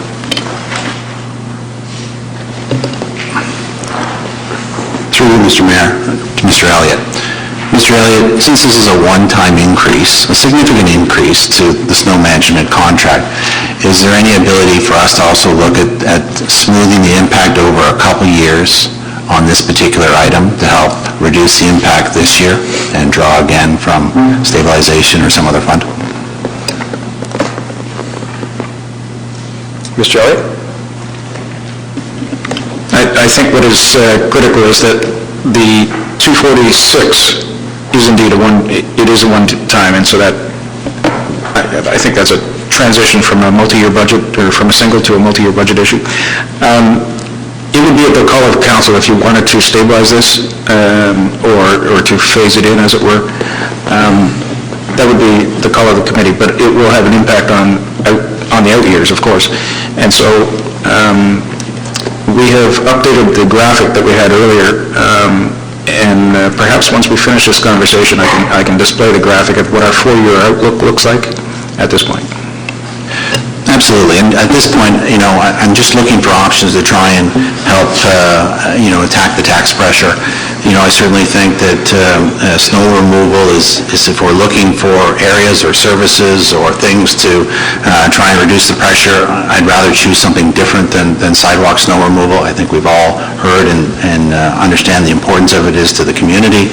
And so, we've talked time and time again about service levels, about discretionary versus core services or mandatory.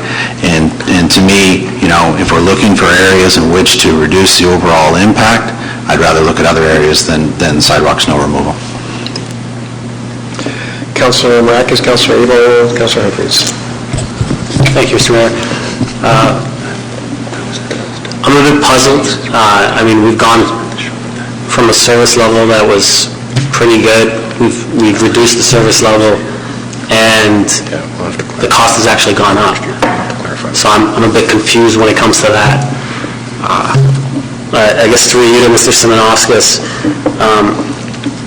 before we entered into these contracts, we did the work in-house.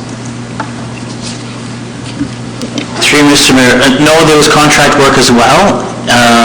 The difference is that the renewal of this contract resulted in higher costs. If you looked at the bidders that submitted their tenders and the requirements for this contract, one of the requirements was that they demonstrated satisfactory CVOR status. So we had lost a couple of vendors because of their safety record. So essentially what we end up doing is paying more for contractors that actually have better safety records, which I think in the long run is a better thing from an insurance perspective, but unfortunately there is a front-end cost to that. And just a follow-up through you, Mr. Mayor. Specifically on the sidewalks, last year we did part of it and we contracted part of it out. Is that correct? That's correct, Mr. Mayor. Okay. How many plows do we own? Just a question through Mr. Mayor, road plows or sidewalk equipment? Through Mr. Mayor, sidewalk plows. I believe we own 4. And 3, are they in use? If we have time to use them, we do. If we don't, they don't. Now, keep in mind the equipment that they're tractors, so they're available for use for other purposes as well. And if it turns out that we deem them surplus, then they can be also sold off. But right now, staff has indicated to me that they want to keep the equipment because they have use for the equipment. Okay. And through you, Mr. Mayor, I'm just curious, so they were in use last year, and we had staff on them, so I'm just wondering, what is the staff that were actually working on them? What are they doing now? Through you, Mr. Mayor, they're not working crazy overtime. Essentially what was happening is we were pushing our staff to maximum hours every week. We did hit a bit of that earlier in February.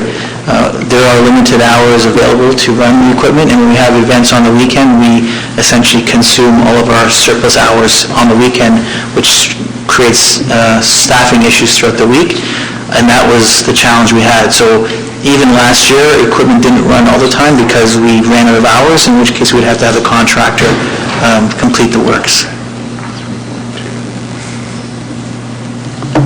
Sure. Thank you. Councillor Abel, Councillor Humphries. Thank you, Mr. Mayor. And this term, more than last term, I'm learning the importance of waste collection for our residents and snow plowing. It seems to be the two that we should really be looking after, and our residents give us lots of feedback when they're not up to the standards that they'd expect. Now, through you, there's a lot of saying on our levels have gone down, our service levels have gone down. I remember it being said, I think by our town solicitor, that we were saying that we would be out to clear all roads by 8 hours, and that was unrealistic. Is that part of the service that we're talking about? In addition to that, we also don't move out on snow till it's 8 centimeters, and that used to be that we were at 5. Are those two highlights, more or less, of the service? Yes, through you, Mr. Mayor, it's essentially a longer time to complete, and the deeper snow for the secondary roads, as well as partial sanding on the secondary roads. Whereas before we would sand the entire route, now we're doing hills, curves, and intersections. And, but on the other end, we've advanced the start of sidewalks, so that was kind of the trade-off.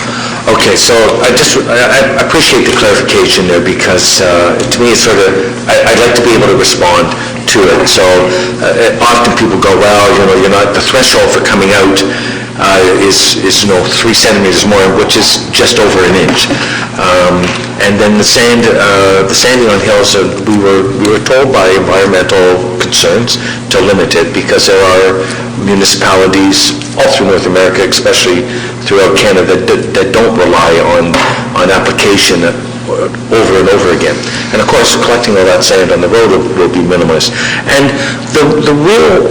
what I really wanted to make as a comment is that we have asked for some review. Now, you have your department, after every snowfall, comes back and sends council a review of the response times. You sent a table, compared it all the way down. And I think at the end of this year, if I'm not mistaken, Mr. Mayor, we're going to be getting a review of how this went this year, based on comments. So, I pay attention, and I'm not saying the councillors don't, but I do listen and move around the town watching the snow removal. I think on the very first one, which was a very unusual snow, was basically three in a row. Councillor Marakis and myself sat in your office to kind of review it and give our thoughts via residents of what actually happened. And that's a bit of the comment I'm trying to make. I was all in favor of moving forward with this in the fall, because you said on when snow starts, our sidewalk plows will be out instead of waiting until all the roads are cleared and then rolling out. But I frankly didn't see that, and that's my comment. As far as a windrow on the plows, I noticed that they use an angle plow, so that they leave a windrow one side and a very minimal on the other side, if at all. Rather than a blade that 50-50 that would leave a windrow on the other way. I did notice that there was new equipment out from the contractors. There were different tractors. It looked like they were adjusting the blades. They were taking a bit of sod on the first passes. I noticed that was remedied, and I'm sure that was through your feedback. So I would like to emphasize that I didn't see those sidewalk clearance out on first snows, and that's what I started doing. I started driving out, and you were saying they're out there, and I believe you, but I never saw them. After a day or so, I could see them doing the secondaries and stuff, and I could do a pass, and I'd see three of them in my pass of the town. So I just want to sort of bring that up. I sort of sympathize. I understand that the primary roads last year were done by the contractors, and the sidewalks, primary sidewalks were contractors that were out, and then our staff were doing the secondaries. So my overall comment is I didn't notice an increase in the sidewalk. I am very confused with how this sidewalk snow removal at 246, I would think at first blush, it should just be the snow removal, rather than pegging it on that. So I'm going to need some time, and maybe I'll come to your office to get that understanding. It might help council for the same. That's basically my comment. I do know that some residents can tell you that there's certain levels, and we've all addressed them with residents, some on spot. Often I like to go right to the spot to see what it is. There's a level that the residents expect, and there's a reality of what can actually be done. I am hearing grumbling that the service level has gone down. They notice that, and the price of the service has gone up. It's not an overall good thing to relate to the residents. Councilor Evans. Thank you, Mr. Mayor. And I'm not going to try to belabor it. I'm having a difficult time as well. And I think what I wouldn't mind having is just the overall strategy that we had in 2013, the proposal in September that we thought was sort of a good news story. We want to make sure that service levels are improved because the sidewalks are going to get done at the same time as the roads. And, there's some secondary changes, and we made those decisions consciously. But I don't know, and from what I know now, we don't have all the information. I don't see it as a success story. And to invest another $246,000 for the same it really worries me. So I'm wondering, Mr. Mayor, I don't feel comfortable saying we got to do this, because we absolutely snow and waste are what the residents see, and they pay good tax dollars for that. They expect it done perfectly.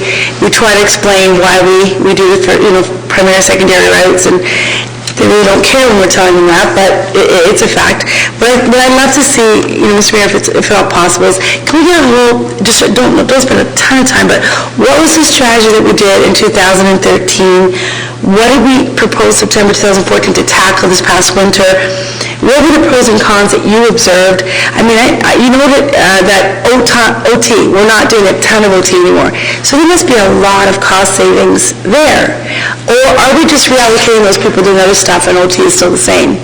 So I really think we need to figure out what happened in 2013, why we thought 2014 was going to work. I don't think it's worked. And I think we have to figure out what we're going to do 2015 so that the residents say, yeah, this is pretty good, I can live with this stuff. So before we invest continuously in what we did last year to do what we did again in 2015, I don't feel good about it. In fact, I'd like to see 246 somehow embedded in the cost of how we can make it work with what we have. Yeah, it's not easy, but I think if we figure out what we did last year and then this year and come up with some, strong solution to provide good service, because unfortunately, it wasn't there this year. We took a chance, right? Turn this guy on. My sense, and I'm quite frankly, Mr. Simonoff, I'm so confused with the explanations. So my suggestion, Council, is that we, and Mr. Garvey, perhaps you can help me here, is that we temporarily pull this, remove it, or make it conditional or something like that, because there seems to be some concern that we would like to get a bit more information back. There seems to be confusion. I'm certainly confused as to what's happened, what we committed to, where we're going, and I certainly get the sense that Council is not particularly convinced we're getting a lot of value out of this. Mr. Garvey. To you, Mr. Mayor, I might suggest that I think our next budget meeting's 2 weeks from now. I think we'll make it through the end of this list. Okay. And then that'll be basically it for our discussions, and subject to where council wants to go with it. But you could actually make it a focus in 2 weeks and talk through the winter program, and Mr. Simonoskis can walk through the contract before, what caused, so the reality is, we're paying more for less service. That is true. That is absolutely true. And so Mr. Simonoskis can walk through that for you, understand if you wanted to increase the service level to provide better service, what that will cost, and what the cost of 6 seasonals will be versus cost of increased contracts. So you can see that in a couple weeks. So that's my suggestion. You don't have to do anything tonight. You just, when you reconvene in 2 weeks, you make that a focus of that meeting. Council, rather than beat it to death now and then beat it to death again in 2 weeks. No, everybody wants a little bit, which never is a little bit. Mr. Mayor, I haven't had the opportunity to speak. You haven't? Councillor Puri. Thank you, Mr. Mayor. Just to keep it brief, building on what Councillor Humphries had said, I think the strategy is important, but on top of that, I want to see a line by line. And if I asked for it then, we wouldn't get it for another 2 weeks after that. So I want to make sure that, going forward, we have a line-by-line comparison of where we were in 2013 and where we were in 2014, and what's changed and what are we looking at for 2015. So for this item, that's what I'd like to see, Mr. Mayor. All right, then, I'm going to say, because no, guys, because you're going to beat it to death in 2 weeks. No, he's not. We're just going to skip by this. We're not approving it. We're just going to skip by it, and we'll address it more wholesomely in 2 weeks. Now, I'm going to call the discussion on this, and we're going to move forward. What's your question? Well, Mr. Simonoskis is going to give us a bit of a history of where we come from. He's going to reissue that report to us. Okay, so we're going to go to the road maintenance crack filling.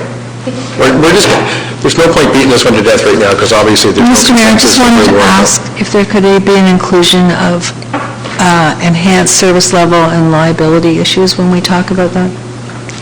And if you have other questions, and you can always get a hold of Mr. Simonoskis by phone. I've always found him to be very responsive, except when he isn't. By the way, I got one of those emails today telling me how much better it was in Toronto and how much cheaper it was in Toronto.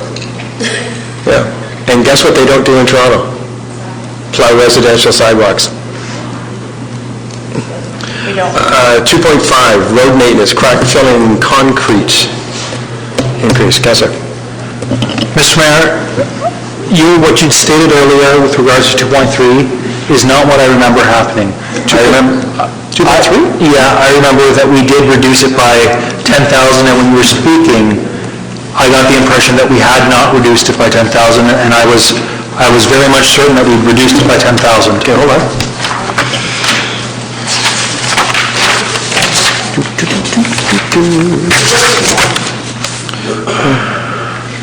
No, the waste management advertising, the reduction was defeated. That's what I've got. Madam Clerk?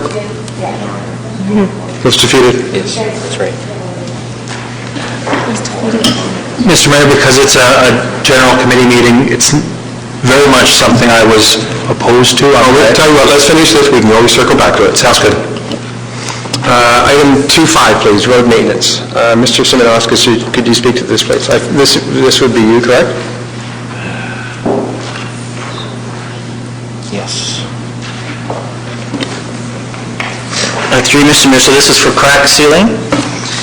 This is an exercise that we do usually within 5 years of resurfacing the road, and what it's intended to do is to ensure that the road is maintained watertight, or as watertight as you can make it, to prevent water from getting underneath the pavement and then causing or creating moisture underneath the pavement, which affects obviously the health of the asphalt in the future.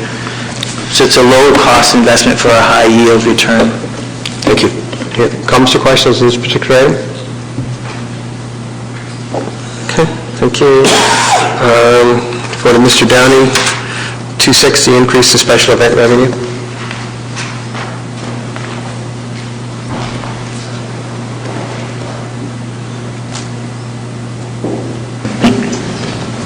Through you, Mr. Mayor, the business decision you have before you relates to the bans at Whitfest. We've had this discussion before. We have identified in our budget a cost for charging to come in to see the bands at Whitfest. We have reduced that cost, which reduced our revenues, and so a business case has been presented to you indicating those reduced revenues. We are proposing that instead of charging $10, we'll charge $5, and that would reduce our revenues from $60,000 to $30,000. So a $30,000 differential in revenues caused the need for a business decision unit because it was a reduction of greater than $10,000 in revenues. Thank you. Comments or questions on this, please? Councillor Perry, Councillor Humphries. Thank you, Mr. Mayor. $10 in my view is a pretty good deal to see the bands that we bring out to Ribfest. When you look at the price of admission at other venues, at other locations, I recognize that we've done it for free in the past, but for the A-class talent that we bring in, I think it makes sense that we keep it at 10% personally, or $10, sorry. Councillor Humphries. Mr. Mayor, from my perspective and what I've heard from some of the residents, I wouldn't want to charge for this. I felt the same way last time these came up. I'll continue to feel that way. It's something that they come into Ribfest, they want to stick around.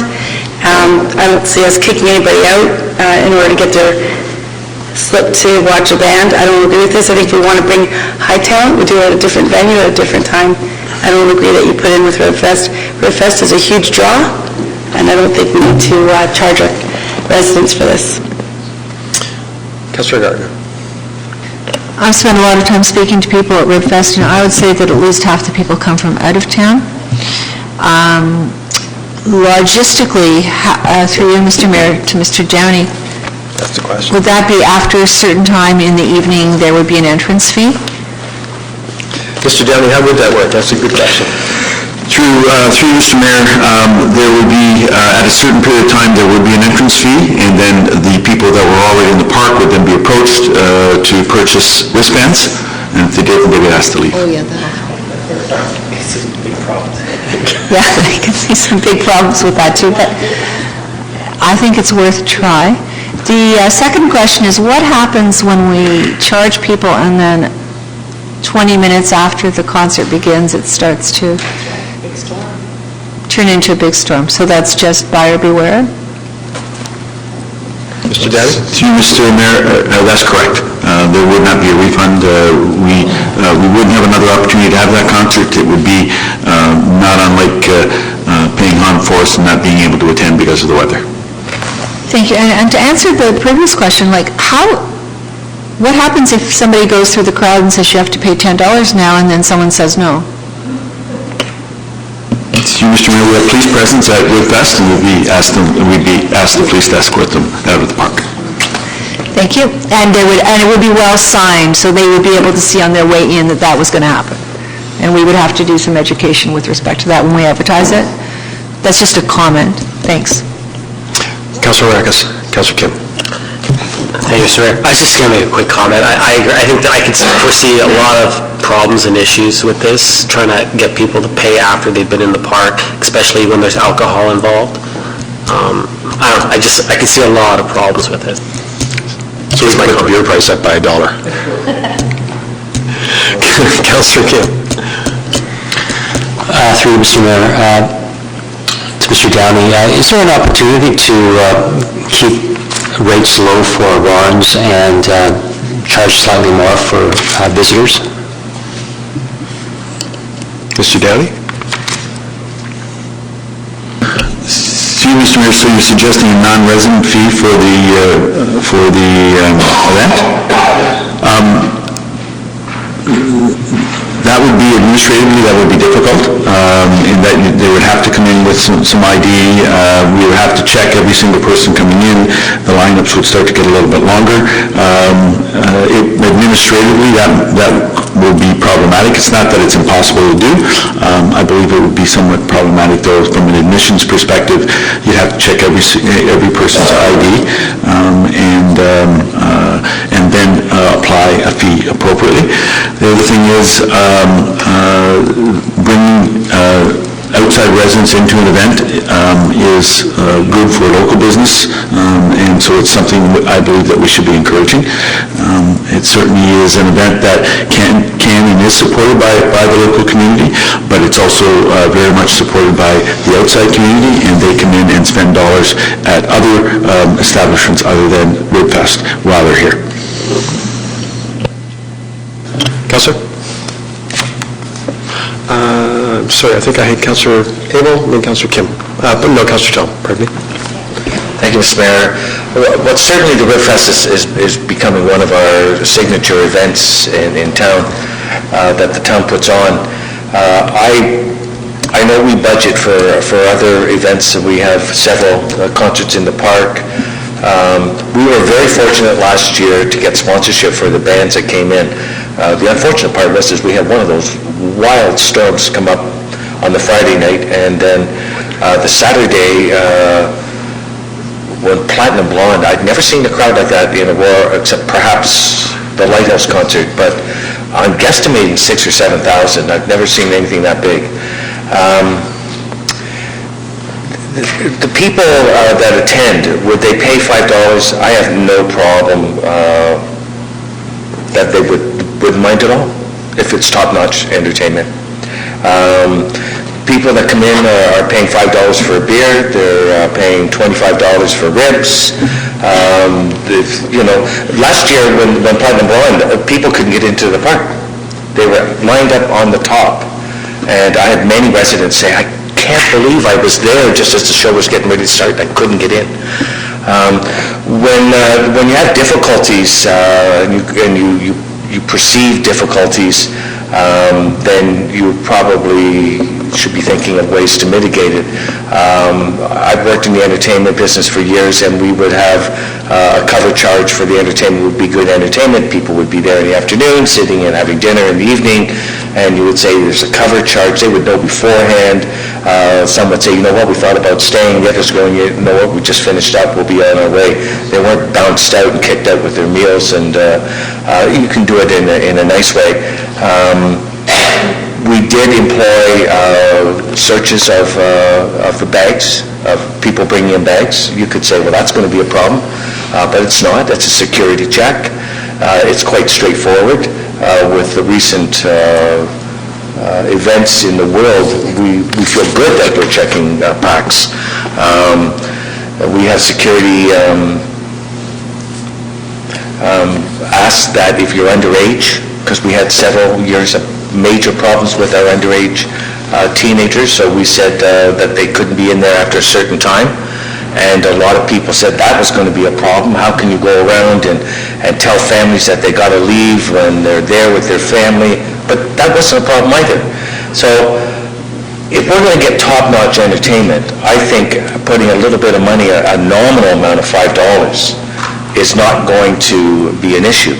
If you have people that are coming in with their family and you're saying, by the way, there'll be a cover charge, we'll be asking if you're going to stay, that we'll be asking, and by the way, your family, 3 of them are underage, so you're going to be asked anyways. I don't see an issue. If some people come in and say they don't want to pay and take their lawn chair and sit on the outside of the fence, we're all used to this sort of stuff. We've seen other events that we charge for, and just so I'm clear through you, Mr. Mayor, do we charge for the haunted forest, and do we charge for the Easter egg hunt? And if so, could I know how much each? Mr. Denny. Through Mayor, yes, we do. You actually have to buy tickets prior to the event. You can't buy them at the event. And so I'm sorry, I can't give you it off the top of my head. I think it's $5. It was $5 before, isn't it? I think it is. I don't know for sure, so I don't like saying, but I believe it is. But we're in that range. So that is exactly my point. We do levy for a great event, and I've attended every Easter egg hunt. It is just a fantastic event. I have not been to the haunted forest, but I understand that that's another fantastic event, and in fact, we just got notice today that it is one of the top 100 festivals in Ontario, is our haunted forest, so congratulations on that. So the point is the $5 shouldn't be a point. If we're asking our kids to pay $5 to cover the charge for the Easter egg hunt, why can't we ask their moms and dads $5 to watch a first-class band that we've attracted to come to our area to offset that? I think that's more than reasonable and fair. And I also do believe that we won't get every single person that's in there. Typically, if someone's in there and refuses to pay the $5, you go do something else for a while. Let them think they got away with it. We don't want to make an issue of it and embarrass them and ourselves. So those are sort of my thoughts. I know last year we were charging $10, and on the back of my mind it was an election year. But we have seen phenomenal acts coming forward to the last couple of years into Aurora. We're starting to get known for that. So some of the bigger bands are saying, yeah, I'd like to come to that event. You work for Sam with these bands. I know Platinum Blonde, we're very excited being there with that big crowd. Glass Tiger, we've seen on a couple of occasions. They were really looking forward to it. And that sort of gets around, and so I really appreciate moving that direction. I like the idea of a big name act. We do it well. It's a very good time. It's in a great event. So those are just my thoughts. I don't mind putting $5 down the night on those acts. Councillor Tom Gardner-Marcus. Thank you, Mr. Mayor. I also don't have a problem with charging. I went to the, I don't know what it was called, King Township had a beer fest. Yeah. Last year, wonderful event. They had food, they had entertainment. It was a heavy metal band. It wasn't my first choice, but it was good. And I think it was like $20 to get in or something like that, $10, and I'm not sure if that got you a couple of beers as well, but it was there was a cover charge, and it was a busy, well-attended event, and it was over a few days, over a weekend, and that was that's charging people in advance or at the door, as opposed to, I think, my comment would be, I think it's slightly ridiculous to back charge people who are already in a venue to, you have to pay $5 or you have to get out. because then, to me, you have a problem when you have 1,000 people saying no, where's the ATM, I don't have $5, or whatever. So to me, if you're going to charge for the event, you just charge it up front, and people will come and pay their $5. And if you make it easy for them, you can buy their tickets online in advance. You can buy wristbands. These music festivals they have in Toronto, Chicago, Montreal, you buy a full weekend pass, you get all your wristbands in advance, and you can come and go as you please all day if you want. If you want to go in and out, there's no problem. You don't have to worry about spending the dough. So again, I don't mind $5, even $10. I mean, I'm okay with that as well. Just as long as you do it in a way that's not going to cause confusion and chaos when you're trying to usher some people in and some people out. And as Councillor Abel mentioned, underagers have to leave at a certain time anyways. So that logistically there is a little bit of a precedent there, but I just think when you're asking people to pay retroactively, it doesn't really make too much sense. And the fact that the other reason I support the charging for it, if we can, get some revenue out of it, is that there are some residents that like from Aurora that come, but there's also a lot of people that come from out of town. So we're subsidizing people who don't live in Aurora enjoyment of Ribfest. Now that brings people into town, that's great, but I think those same people from King Township, from Stouffville, from Markham, and from wherever would probably still come if it cost $5. That's just my opinion on it, and those are my comments. Councillor Gardner, Councillor Marcus. Thank you, I'll make it short. If we're charging $5 for an Easter egg hunt and for Haunted Forest, I think we can charge $10. And I don't believe, we had this discussion with respect to the Jazz Festival. I don't know how much economic spin-off there is in that, except for perhaps gas stations and, as Councillor Marcus said, coffee. Everything else is pretty self-contained, the food, the drink.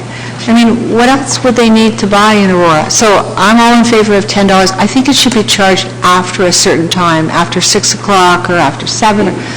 Well, it is problematic to go around trying to charge people who are already in the park, so that needs to be figured out. Councillor Marcus. Thank you, sir. I agree with Councillor Tom. I'm assuming he meant that it would be best probably just to have it charged just up front instead of looking to charge them later on in the evenings. Yeah. I think it would be... Sorry. Okay, I'll remind, we're just talking about the fee. No, I know. So I think it's a good idea to charge a fee. I'm worried about the logistics of it, of doing it afterwards, just as some of the other councillors are. I was just wondering, through you to Mr. Downey, do we have numbers on the whole event, like how many people come through the gate overall? Sure, Mr. Mayor. It varies every year because each year seems to get bigger, quite frankly. And so last year we had more people in the park than we've ever had before with bringing Platinum Blonde in this. Councillor Abel said, I don't know if I've seen so many people in the park. But we're looking at around 6,000 people at least being charged to come into the event. That's what we're basing our budget on. Just as a follow-up, now that's specifically just for if you charge them at a later time? Well, through Mr. Mayor, logistically, in an ideal world, we'd ask people to buy the wristbands prior to coming to the event. There are a lot of really good reasons for doing that. First of all, we'll have some idea number-wise and control the numbers that are in the park. Secondly, from a security perspective, we don't have any money in the park. And so we don't have people collecting money at the gate. That's our preferred route. That's the route we took with Haunted Forest. That's the route we took with Easter egg hunt. It is our preferred method in which to charge for an event. And so that is what we're going to certainly try to emphasize. However, there may be a need or a desire to be able to also sell them at the gate. And as people come to the event, we'll certainly communicate to them that there is a charge at a certain period of time, and would you like to buy the wristbands now, and then there isn't an issue later on. So there's lots of opportunity for communication, but if in an ideal world, without getting into logistics of how we're going to charge, we'd like to be able to make it a pre-registered Okay, Mr. Downey, this is strictly logistics. Are we in favor of doing it? This is a question. Yeah. Who did I have? Councillor Gardner, Councillor... Could you divide it into $5 and $10? Well, right now it's in at 5. So you'd have to put a motion on the floor to move to 10. You've already spoken, I'm going to get Councillor Thompson, then I'll go to Councillor Humphries. Thank you, Mr. Mayor. Through to Mr. Downey. Mr. Downey, have we already secured the acts for 2015? Through you, Mr. Mayor, no, we have not. So if we move forward with this and have a tax rate, and we don't have any headliner bands, or we're unable to secure the acts that we're trying to, what's the fallback plan? To you, Mr. Mayor, then we wouldn't have an event, a chargeable event, and therefore we would see us not meeting our revenue targets for 2015 as indicated in our budget. And my personal preference is I've always hoped to see us grow the festival similar to other communities. Obviously, Burlington is the premier Ribfest event in Ontario, as far as I know.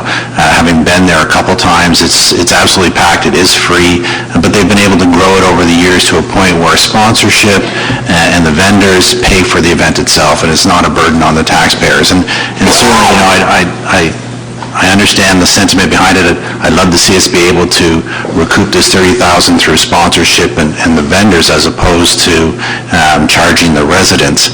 I am concerned about the logistics. It's good to hear Mr. Downey speak to the possibility of at the door or at the gate, because I do see many people who maybe they've come for the day and then they decide to stay later, and they're going to want to have that access, or who show up or didn't know, because otherwise, we'll hear about it afterwards that they were disappointed they weren't, but that breeds security concerns. As Councillor April mentioned, in terms of the lineup, it was huge for Platinum Blonde, and then if you add the component of having to buy tickets, it slows everything down further. So there's a little bit of concern around the logistics of doing this and running a well-serviced event. Again, if there's any opportunity to get another grant or find the money through sponsorship, that's always my preferred route, rather than charging the residents. Thank you. Councillor Humphries. Mr. Mayor, that was my point, is Councillor Thompson. I really believe there's an opportunity for us to get some great sponsorship, especially if they're headliner bands, and some great local businesses would love to have be able to sponsor the stage. Just in terms of the event itself is a rib fest, and people are coming to purchase and buy the ribs and enjoy the afternoon or the night.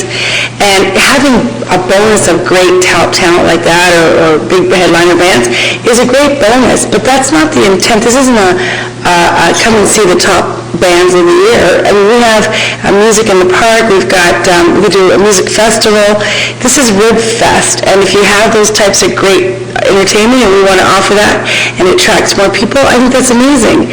But to charge them at a Rib Fest, how are the vendors going to feel that the guys that are selling the ribs, and knowing that people are going to be charged, and maybe lose some revenue for ribs because people are leaving, they're not going to come in because they got to pay after 8 o'clock. So I know it doesn't sound like a lot of money, but I just don't see it as a Rib Fest as a place you charge people to come in after a certain time to see a headliner band. It's just my personal opinion. I'd love to see sponsorship opportunities. I think that's the way to go, and absolutely get those headliners there, and it would be just a great night like it was last year. Okay. I have to tell you The amount of time spent is inversely proportional to what we want to charge. Just make the suggestion here that just because it's in the budget doesn't preclude us from going for sponsorships. And if we can get sponsorships, then we don't have to charge.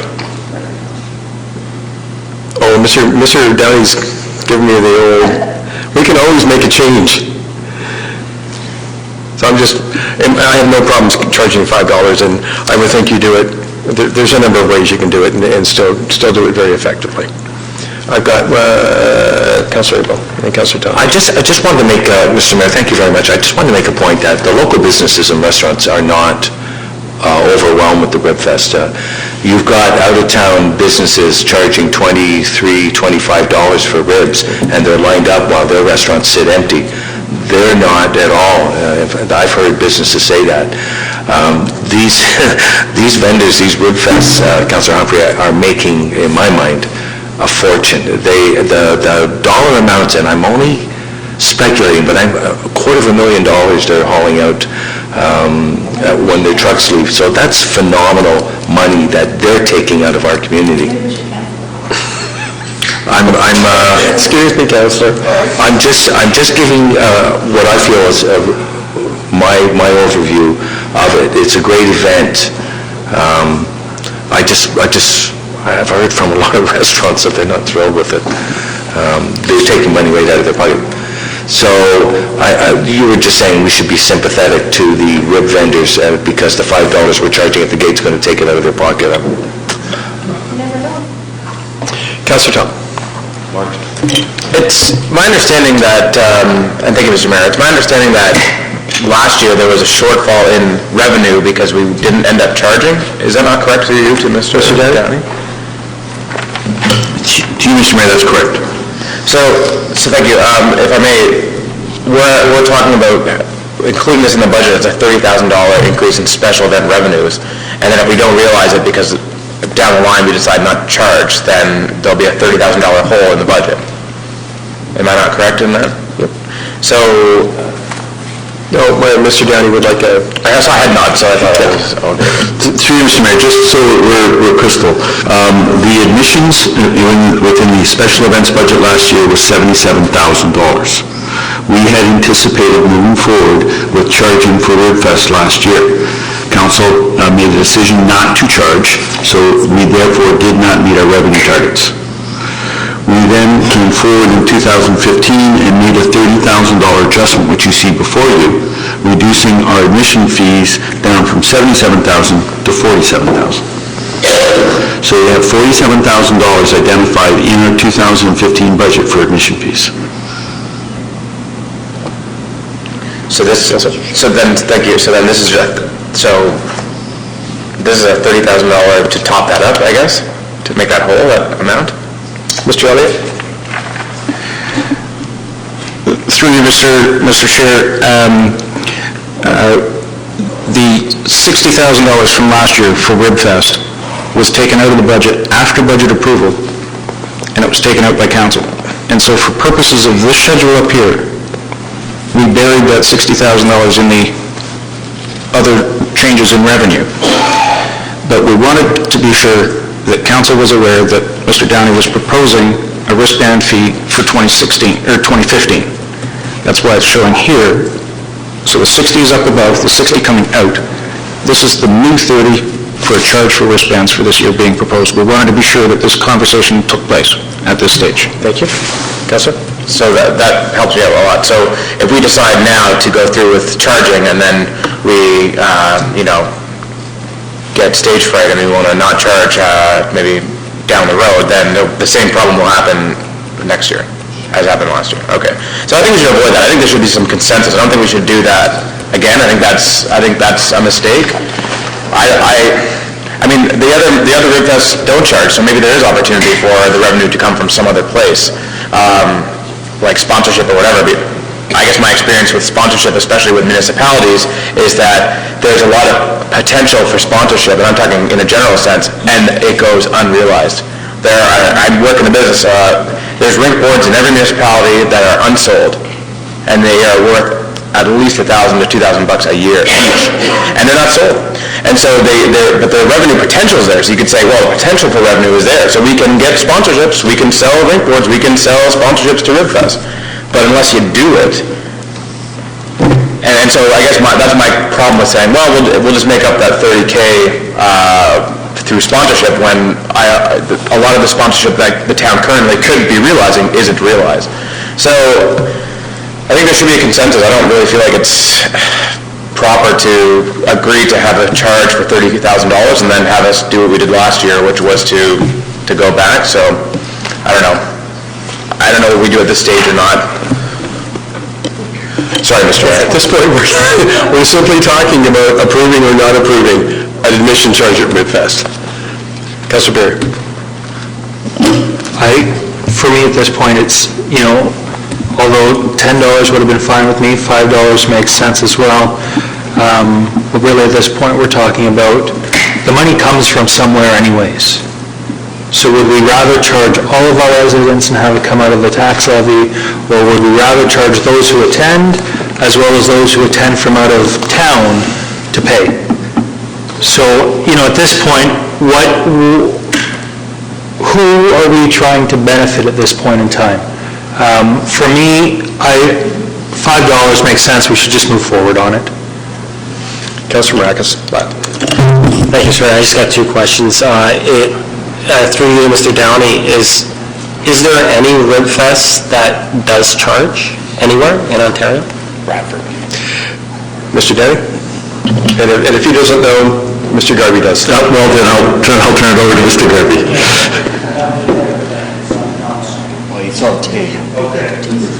Mr. Garvey? In Bradford, they charge. And just what is that charge? Is it $5, $10? Or is it more than $2? I think it's $5 a day. Okay. And then, I guess, just another question, is there any threat from the vendors that if we were to charge, that they would pull out? Mr. Denny? To you, Mr. Mayor, no, they were aware that we were bringing headline events. They're pretty happy with that. And if there's a cost associated with that, then so be it. But they're happy with the growth of the event. Okay. So I guess I don't see why we're not charging $5. If not, maybe even $10. Thank you. Okay, any further comment? All right, well, we'll beat that one to death pretty good. Thank you. Well, we did. Alrighty, that... Mr. Elliott, I think that covers everything, with the exception of item 2.4. 2.4. No, it's 2.3. 2.3, Mr. Chair, that's correct. If I could just give you two, call it verbal, sorry? I was just going to, because Councillor Perry did wish us to go back and re-vote on 2.3, the waste management advertising increase. And, Mr. Mayor, just to be clear, I'll make that motion forward. I'll put a motion on to decrease it from 22 to 12. Okay, everybody understand that? Second? Councillor Maracus? Okay, we already discussed this. All in favor? This is to reduce it. This is to reduce the waste management advertising budget. Right? We comfortable with that? All in favor? 1, 2, 3, 4. Against? 5. Okay, thank you. Back to you, Mr. Elliott. Through you, Mr. Chair, this brings us now to a point where we can share with you a table of a graphic. If we could project this, please, Linda, instead. You're going to have to zoom out, please, Linda, on the front.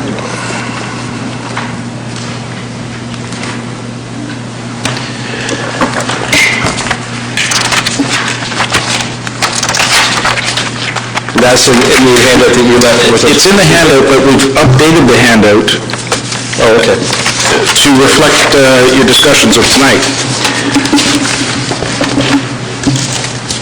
I'm just trying to find tonight's handout. There it is. So earlier, the handout that you have for 2015, at the very top of the first bar, we'll have a 4.92.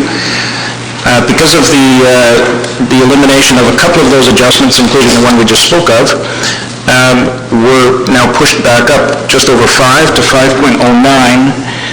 In doing that, what it does is it alleviates some pressure in the following year, so we're down to 4.60 in the next year, and 4.70, and so it stays pretty stable there in the out years. But what we're seeing is when you make a small adjustment, and so the small adjustment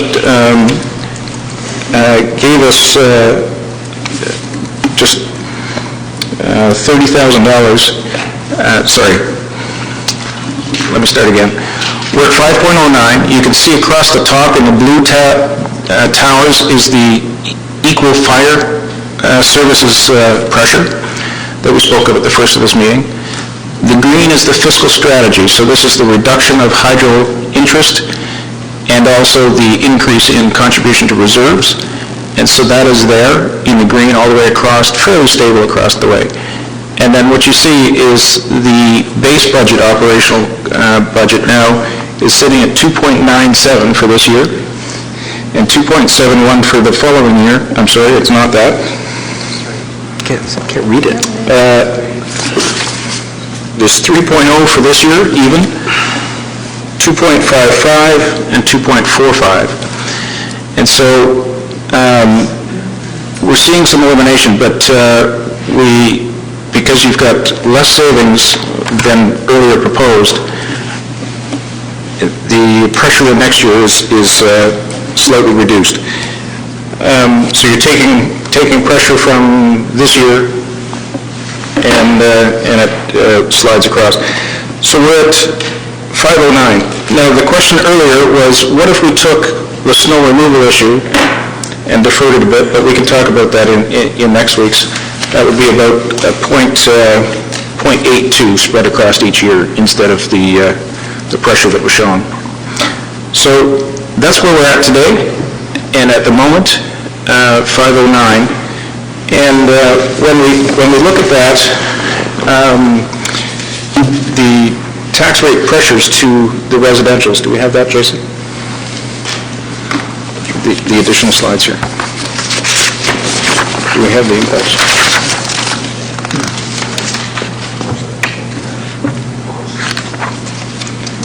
It's your salary on the dynamics. We'll take care of your salary. I don't have a dynamic. No? Okay. Sure.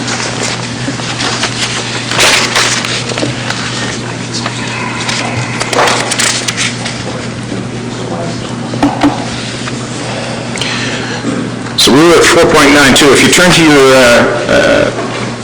your attachment that was handed out to you, there's some residential impacts, and if we flip back to the back one, at a home for $500,000. Instead of 492, that's now up to 509.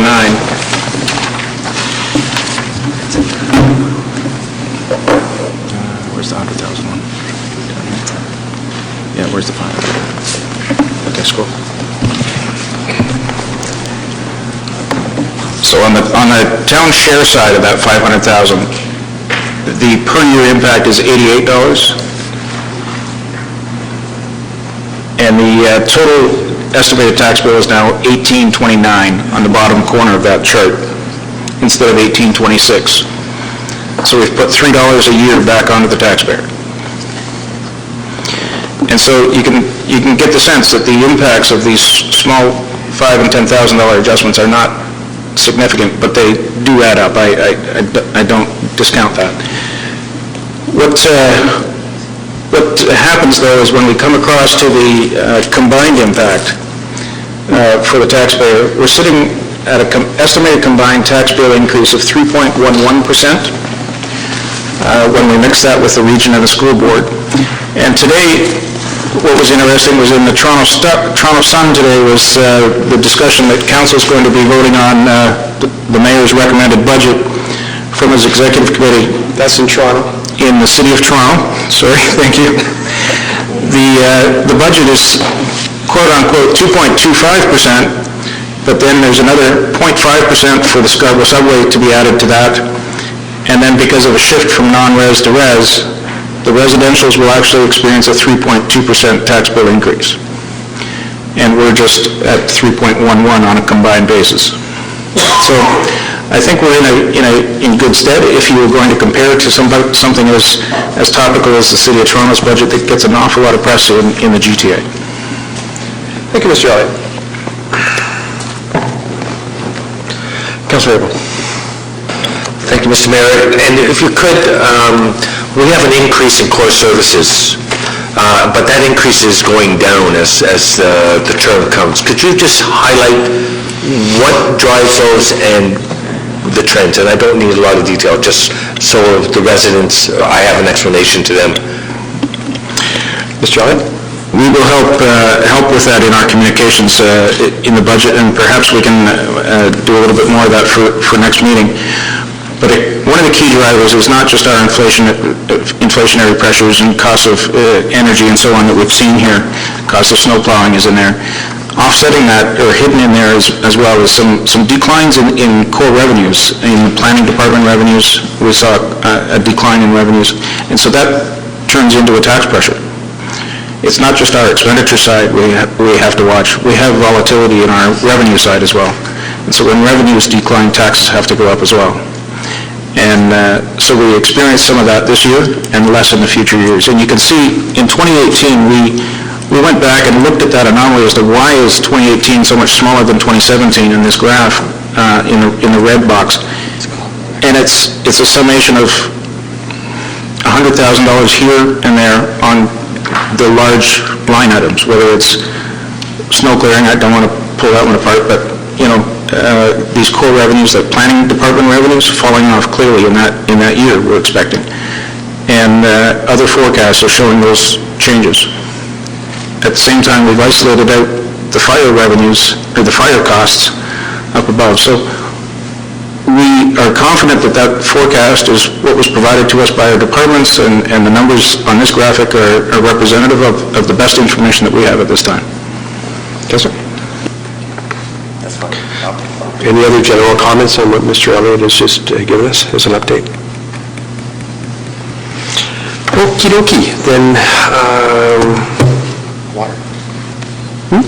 Water. So, understanding that we're going to, so in 2 weeks, there'll be a discussion around the snow issue. Okay? We'll now move to Mr. Simonoski's water budget. And I think that we're finished for the most part, so if the rest of staff who are not needed would like to mosey on home. We're going to check to make sure you went right home. Okay. See you guys later. Not you. Thank you very much.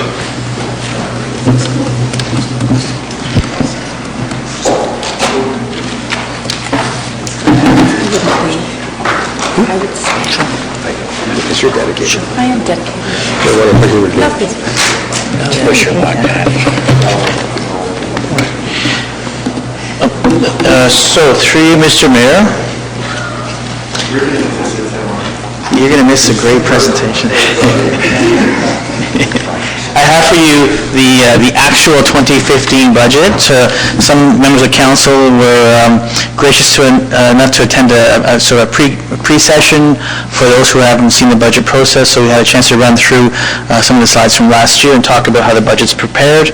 So I will just go through now with some of the information for 2015.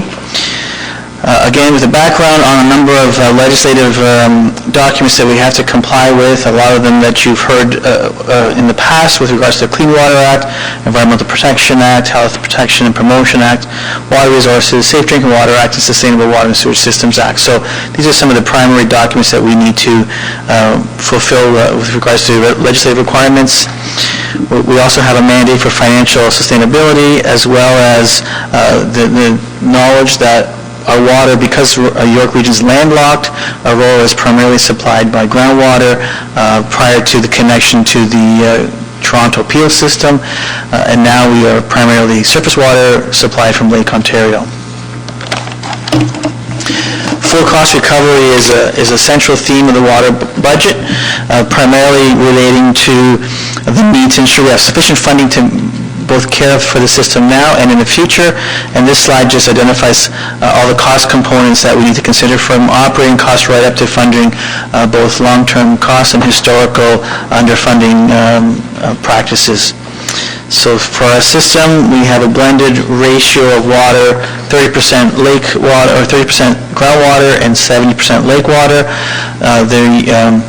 The York Region Annual Water Quality Report was, actually I believe it's at Regional Council this cycle, and I've asked the regional staff to submit copies of that for members of our council, just to provide some additional information with regards to the region's perspective on the water system. We have 6 regional wells within the municipality, and 2 connections, one from the Toronto system and one from the Peel water system. And we have about 193 kilometers of water mains, 592 commercial accounts, and 14,500 residential accounts. Our wastewater system is comprised of about 175 kilometers of sewer. We have 5 local pumping stations, with the bulk of the system being gravity operated. Our 2015 objectives are very similar to the last 4 years, primarily relating to the pressures at the region, 10% annual increases at the wholesale cost level. Our actual consumption meeting demand forecast is a critical objective because our costs related to purchasing of water and selling of the water really need to meet the forecasts, and we have to deal with both the regional losses as well as our internal losses and seasonal variations. So that's a very high objective for us, and continued reduction of our reserve reliance and ensuring we have sufficient reserves for our future costs.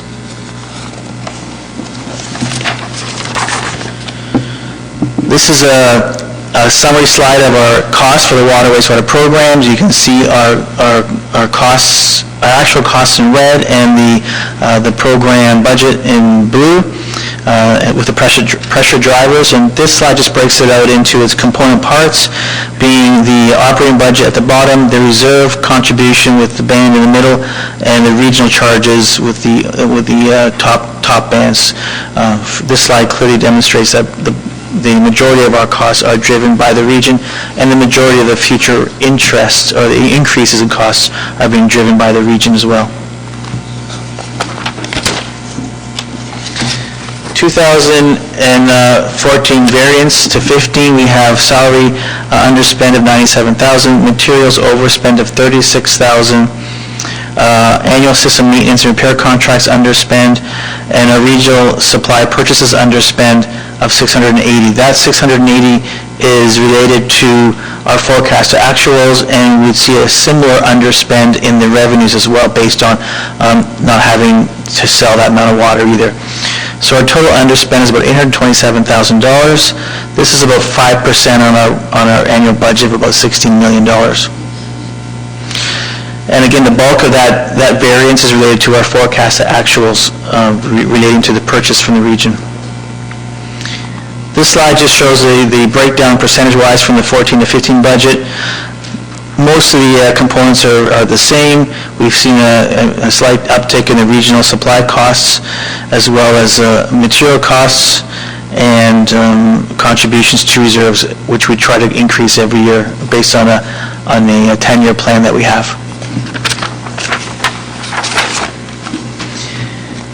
Now, this slide is an older slide from a presentation of a few years back with the commitment from the region on their annual 10% increases from 2012 to 2015.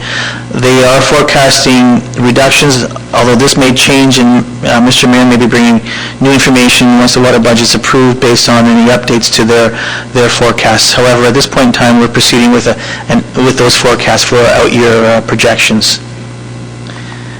And this graph shows the water supply, wholesale water supply purchase that we buy from the region. The dark blue lines are the forecasts, and the red lines are the actuals. And you can see a decreasing trend in the actual purchases. This is related to the last 2 summers being exceptionally cool and wet.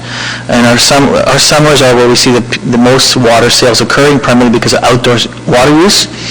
That's been curtailed with the colder weather, so our forecast, we haven't really reduced it much. We've been holding it flat for the last couple of years, and the forecast is relatively flat.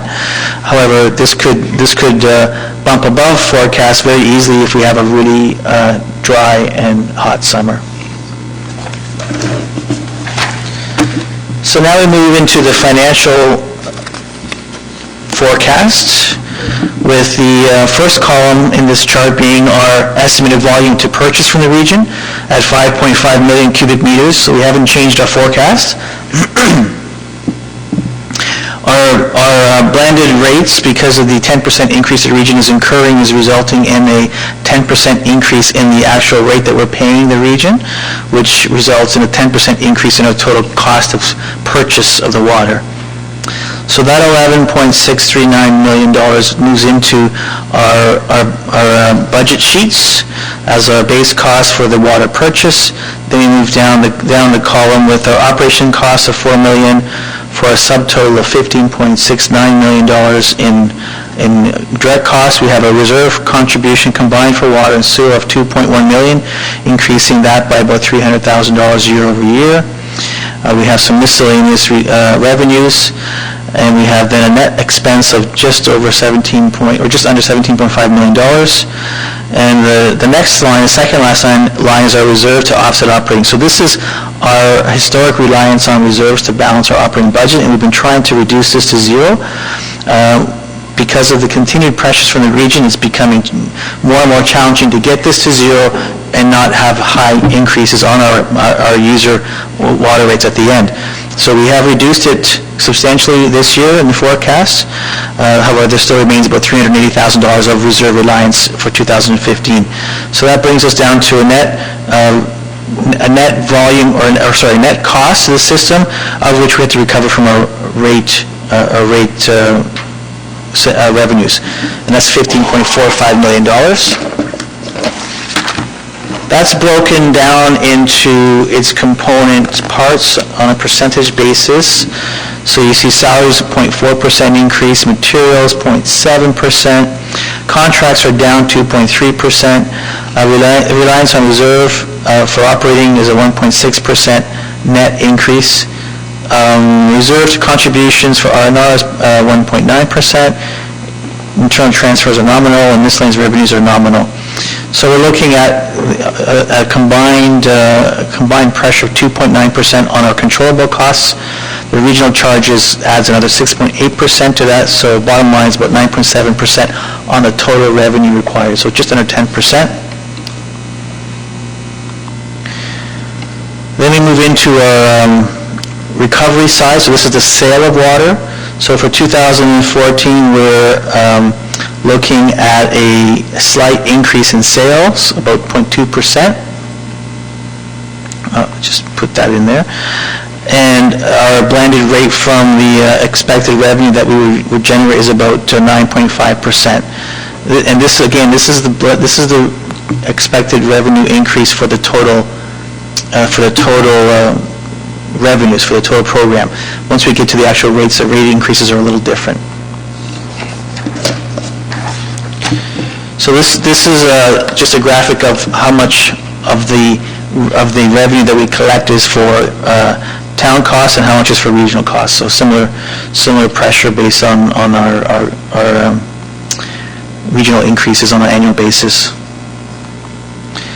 Now at the rate level, for 2015, we're looking at a rate increase of about 18 cents. That's $1.80 to $1.95 or 98, which is about a 10% increase. Both the region and the town are sharing that fairly equally. This is just the water side. And on the wastewater side, we have an increase of about 15 cents. So it's $1.52.87 to $1.68.12. And the bulk of this increase is on the region side, about 6.8%, 3.1% town impact. When you combine the two rates, you end up with a total increase of about 33 cents on a total combined rate of $3.6667. So this is a 10.1 increase overall on the rate. And the impact to the individual household, based on an average consumption of 245 cubic meters, is about $82.40 over the year.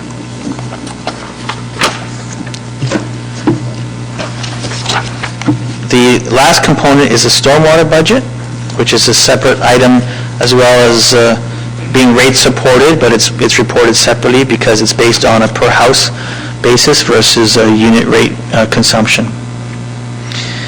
So we own and operate our system, about 154 kilometers of storm sewers, and most of our system actually discharges into the Lake Simcoe watershed. There is a small strip along Bloomington where it's part of the Toronto Conservation watershed, but primarily we are in the Lake Simcoe watershed.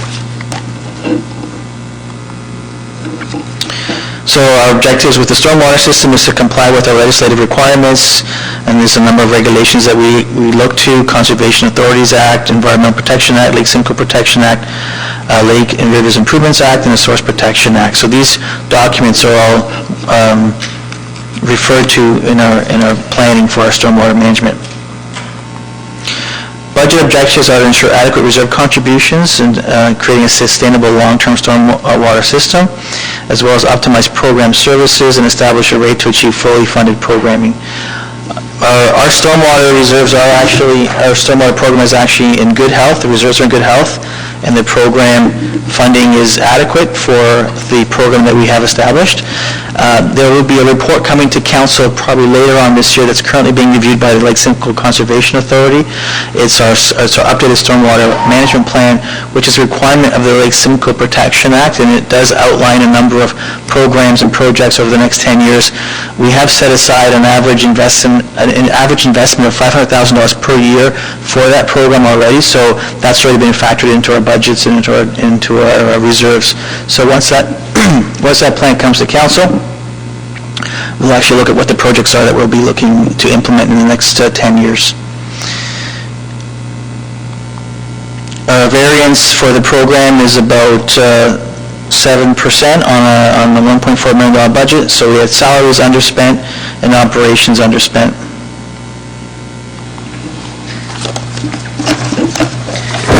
The budget itself is broken down into operating costs, with a small increase in operating costs primarily driven by salaries of 8.4%, as well as a line item that's funded for basically disposal of the sand that we collect off of our roads. That's part of our storm system, so there is an increase in that program because of increased disposal costs.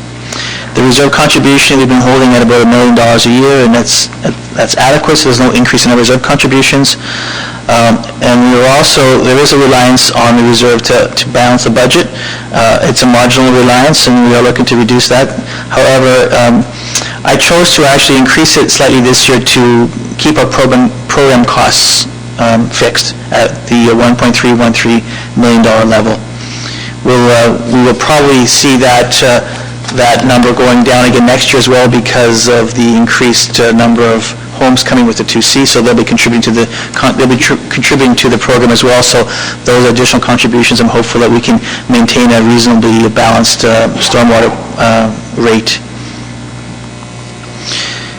So there's some changes in the program, but again, it zeroes out. But basically, we had, as I mentioned, the reserve reliance contracts with regards to disposal of our collected materials and a small increase in our salaries.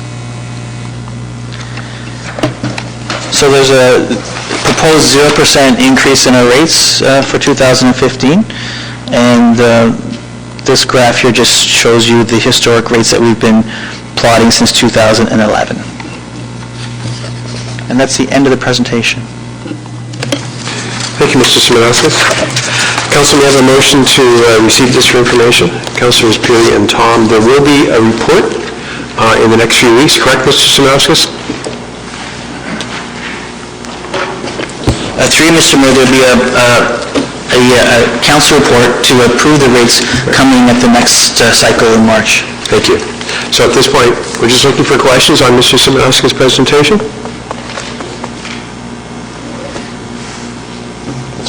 Councilor Gardner. Thank you, Mr. Simonauskas. The wholesale water rates costs from the region, it seems that it's going to just keep going up 10% year over year. Through Mr. Mayor, to Mr. Simonauskas. Mr. Simonauskas? Certainly through Mr. Mayor. So right now, the only direction that I have is that this is the last year for 10% increases, and the forecast was for 8% for 2016. However, I know in conversations with some of the members of staff, and Mr. Mayor may have some information through the budget process, they were looking at revising those forecasts and potentially extending the increases. However, I haven't heard anything officially on that. My apology, and I did see it is in the chart on the regional rate forecast. The whole idea is to make the system sustainable, so at some point, is everybody going to get caught up? Through Mr. Mayor? How's your crystal ball? Yeah, well, through you, Mr. Mayor, it's a good question from the perspective of what caught up means. Every municipality is going through the same pressures. Some are trying to respond more quickly and some not as quickly. But in the end of the day, there's a very heavy requirement, both from legislation as well as our responsibilities for the Safe Drinking Water Act, that we need to, show a fully funded program. So we have a plan that's going to get us there, and that's what we're following, and I think it's actually quite comparable to what's happening across the province. Councillor? Thank you, and I think you've done a great job. Councillor Thompson? Through to Mr. Simonovskis, a little bit off topic, but, how are we communicating this with the residents in the community? If you look at the historical cost for a per residential user from 2011 to where we're going in 2018, water costs essentially have doubled for a home user, and it's something that people identify and speak about, and so, what are we doing to help them understand why the costs are so significant year over year? How do we get that message across to the residents? Mr. Simonovskis? Mr. Elliott?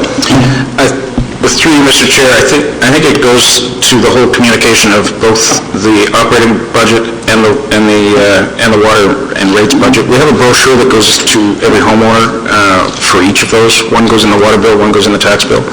And I think we'll work with Mr. Kemp and the communications group and see if we can't tackle this. The key issue is getting the community to understand the extreme pressures that are being faced by municipalities for infrastructure repair and replacement, which is driving this budget. It's also a significant contributor in our budget. So we'll pull that issue out and help people understand that and speak to the pressures that are in both the water and the sewer.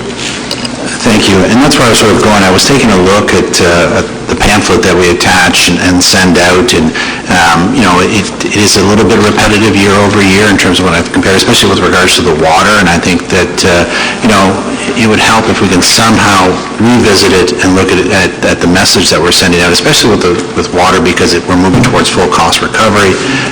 Same with the message with regards to the tax bill for the residents as well, but specific with the waters, because it's been such a significant increase year over year that I think that it would be good for us to revisit what we're saying and ensuring that the residents understand it. Thank you, Councillor. Councillor Everett? Thank you, Mr. Mayor. And along the same lines, the region is coming to a full cost recovery, and I believe they're sourcing the water through Toronto. Have I got that right? So we're getting water from Lake Ontario, and they need the full cost recovery, so they're charging more to the region, and then we're getting that passed on. Mr. Simonovskis? Through Mr. Mayor, that is correct. The region of Toronto, Region of Peel and Toronto, two separate supplies. So it's not really a reflection on our reserves that we put in. It's part of this equation. But the main driving force is the cost recovery of the region, of Toronto. So we are, in fact, for their shortcoming, are now paying for that catch-up. That's been passed on to us here and the residents. Would that be a fair statement? Mr. Simonovskis? Yes, there is a strategy that identifies the main infrastructure that gets from Lake Ontario to the region, in both municipalities. So there's cost sharing, both short-term and long-term replacement costs for those major pipes. So yes, there is a strategy. It is specific to the infrastructure that only serves the municipalities, but there is a very formal process in place to recover those costs throughout the system. And I know it's easy for the residents to look at their elected officials to address issues coming forward, but this one is a little out of our hands. We're just having to deal with it. Now, we have our own program for full recovery in the water system that we use, and I think you explained that stormwater, we're 100%.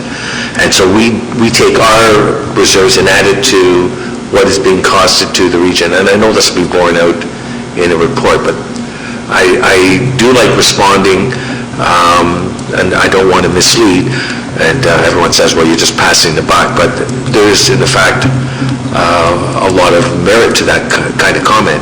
And so it's interesting to understand that not only do we draw water from our taps, but we have to also address how we dispose of that water that comes off our roof, our driveways, and through our, through the discharge.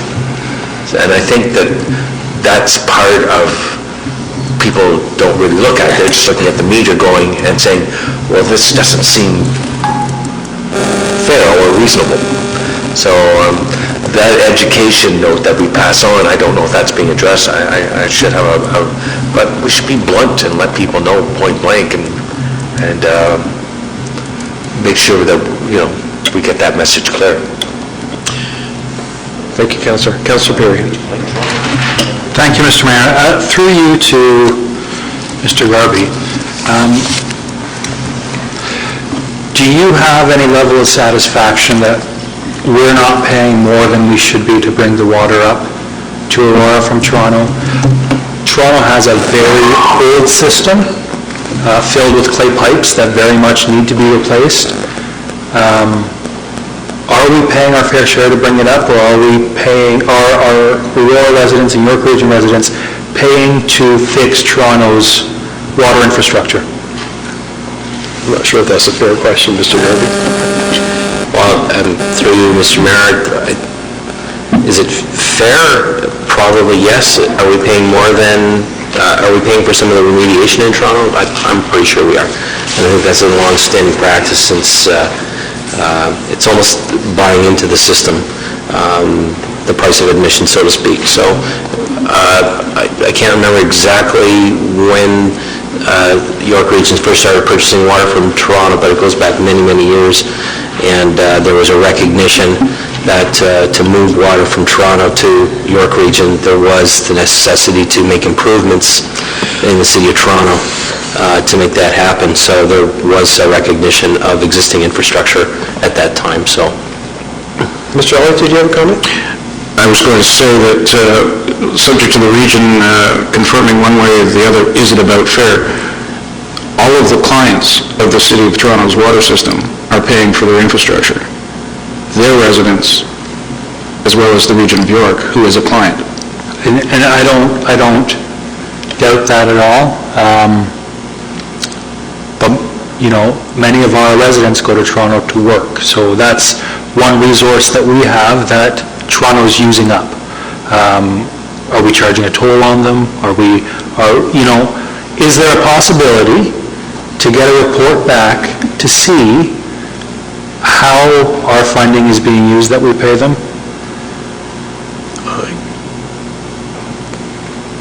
I don't know how accurate, Mr. Garvey, I don't know how accurate that could be.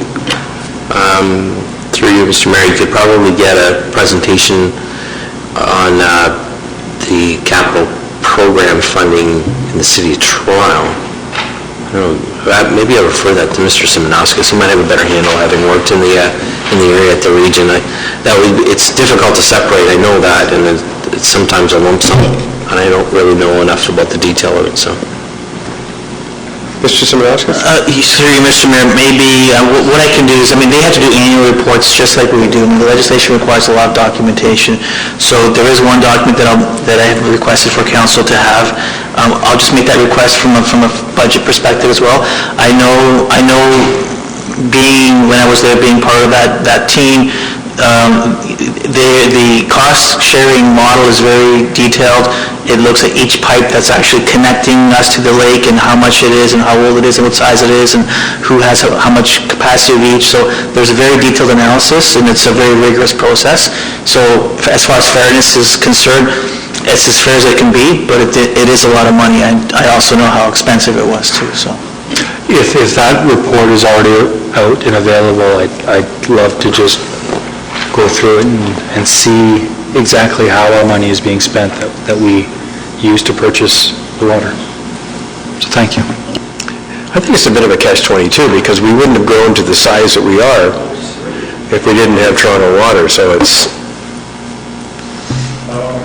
Yeah. Any other comments from Mr. Simonauskas' presentation?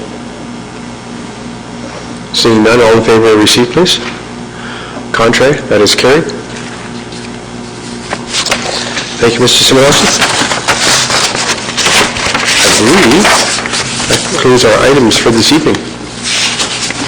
May I have should be a motion to recess, should it not? Councillor Thompson? General comments, anybody? So, Mr. Mayor, the plan is to come back in 2 weeks on the 23rd.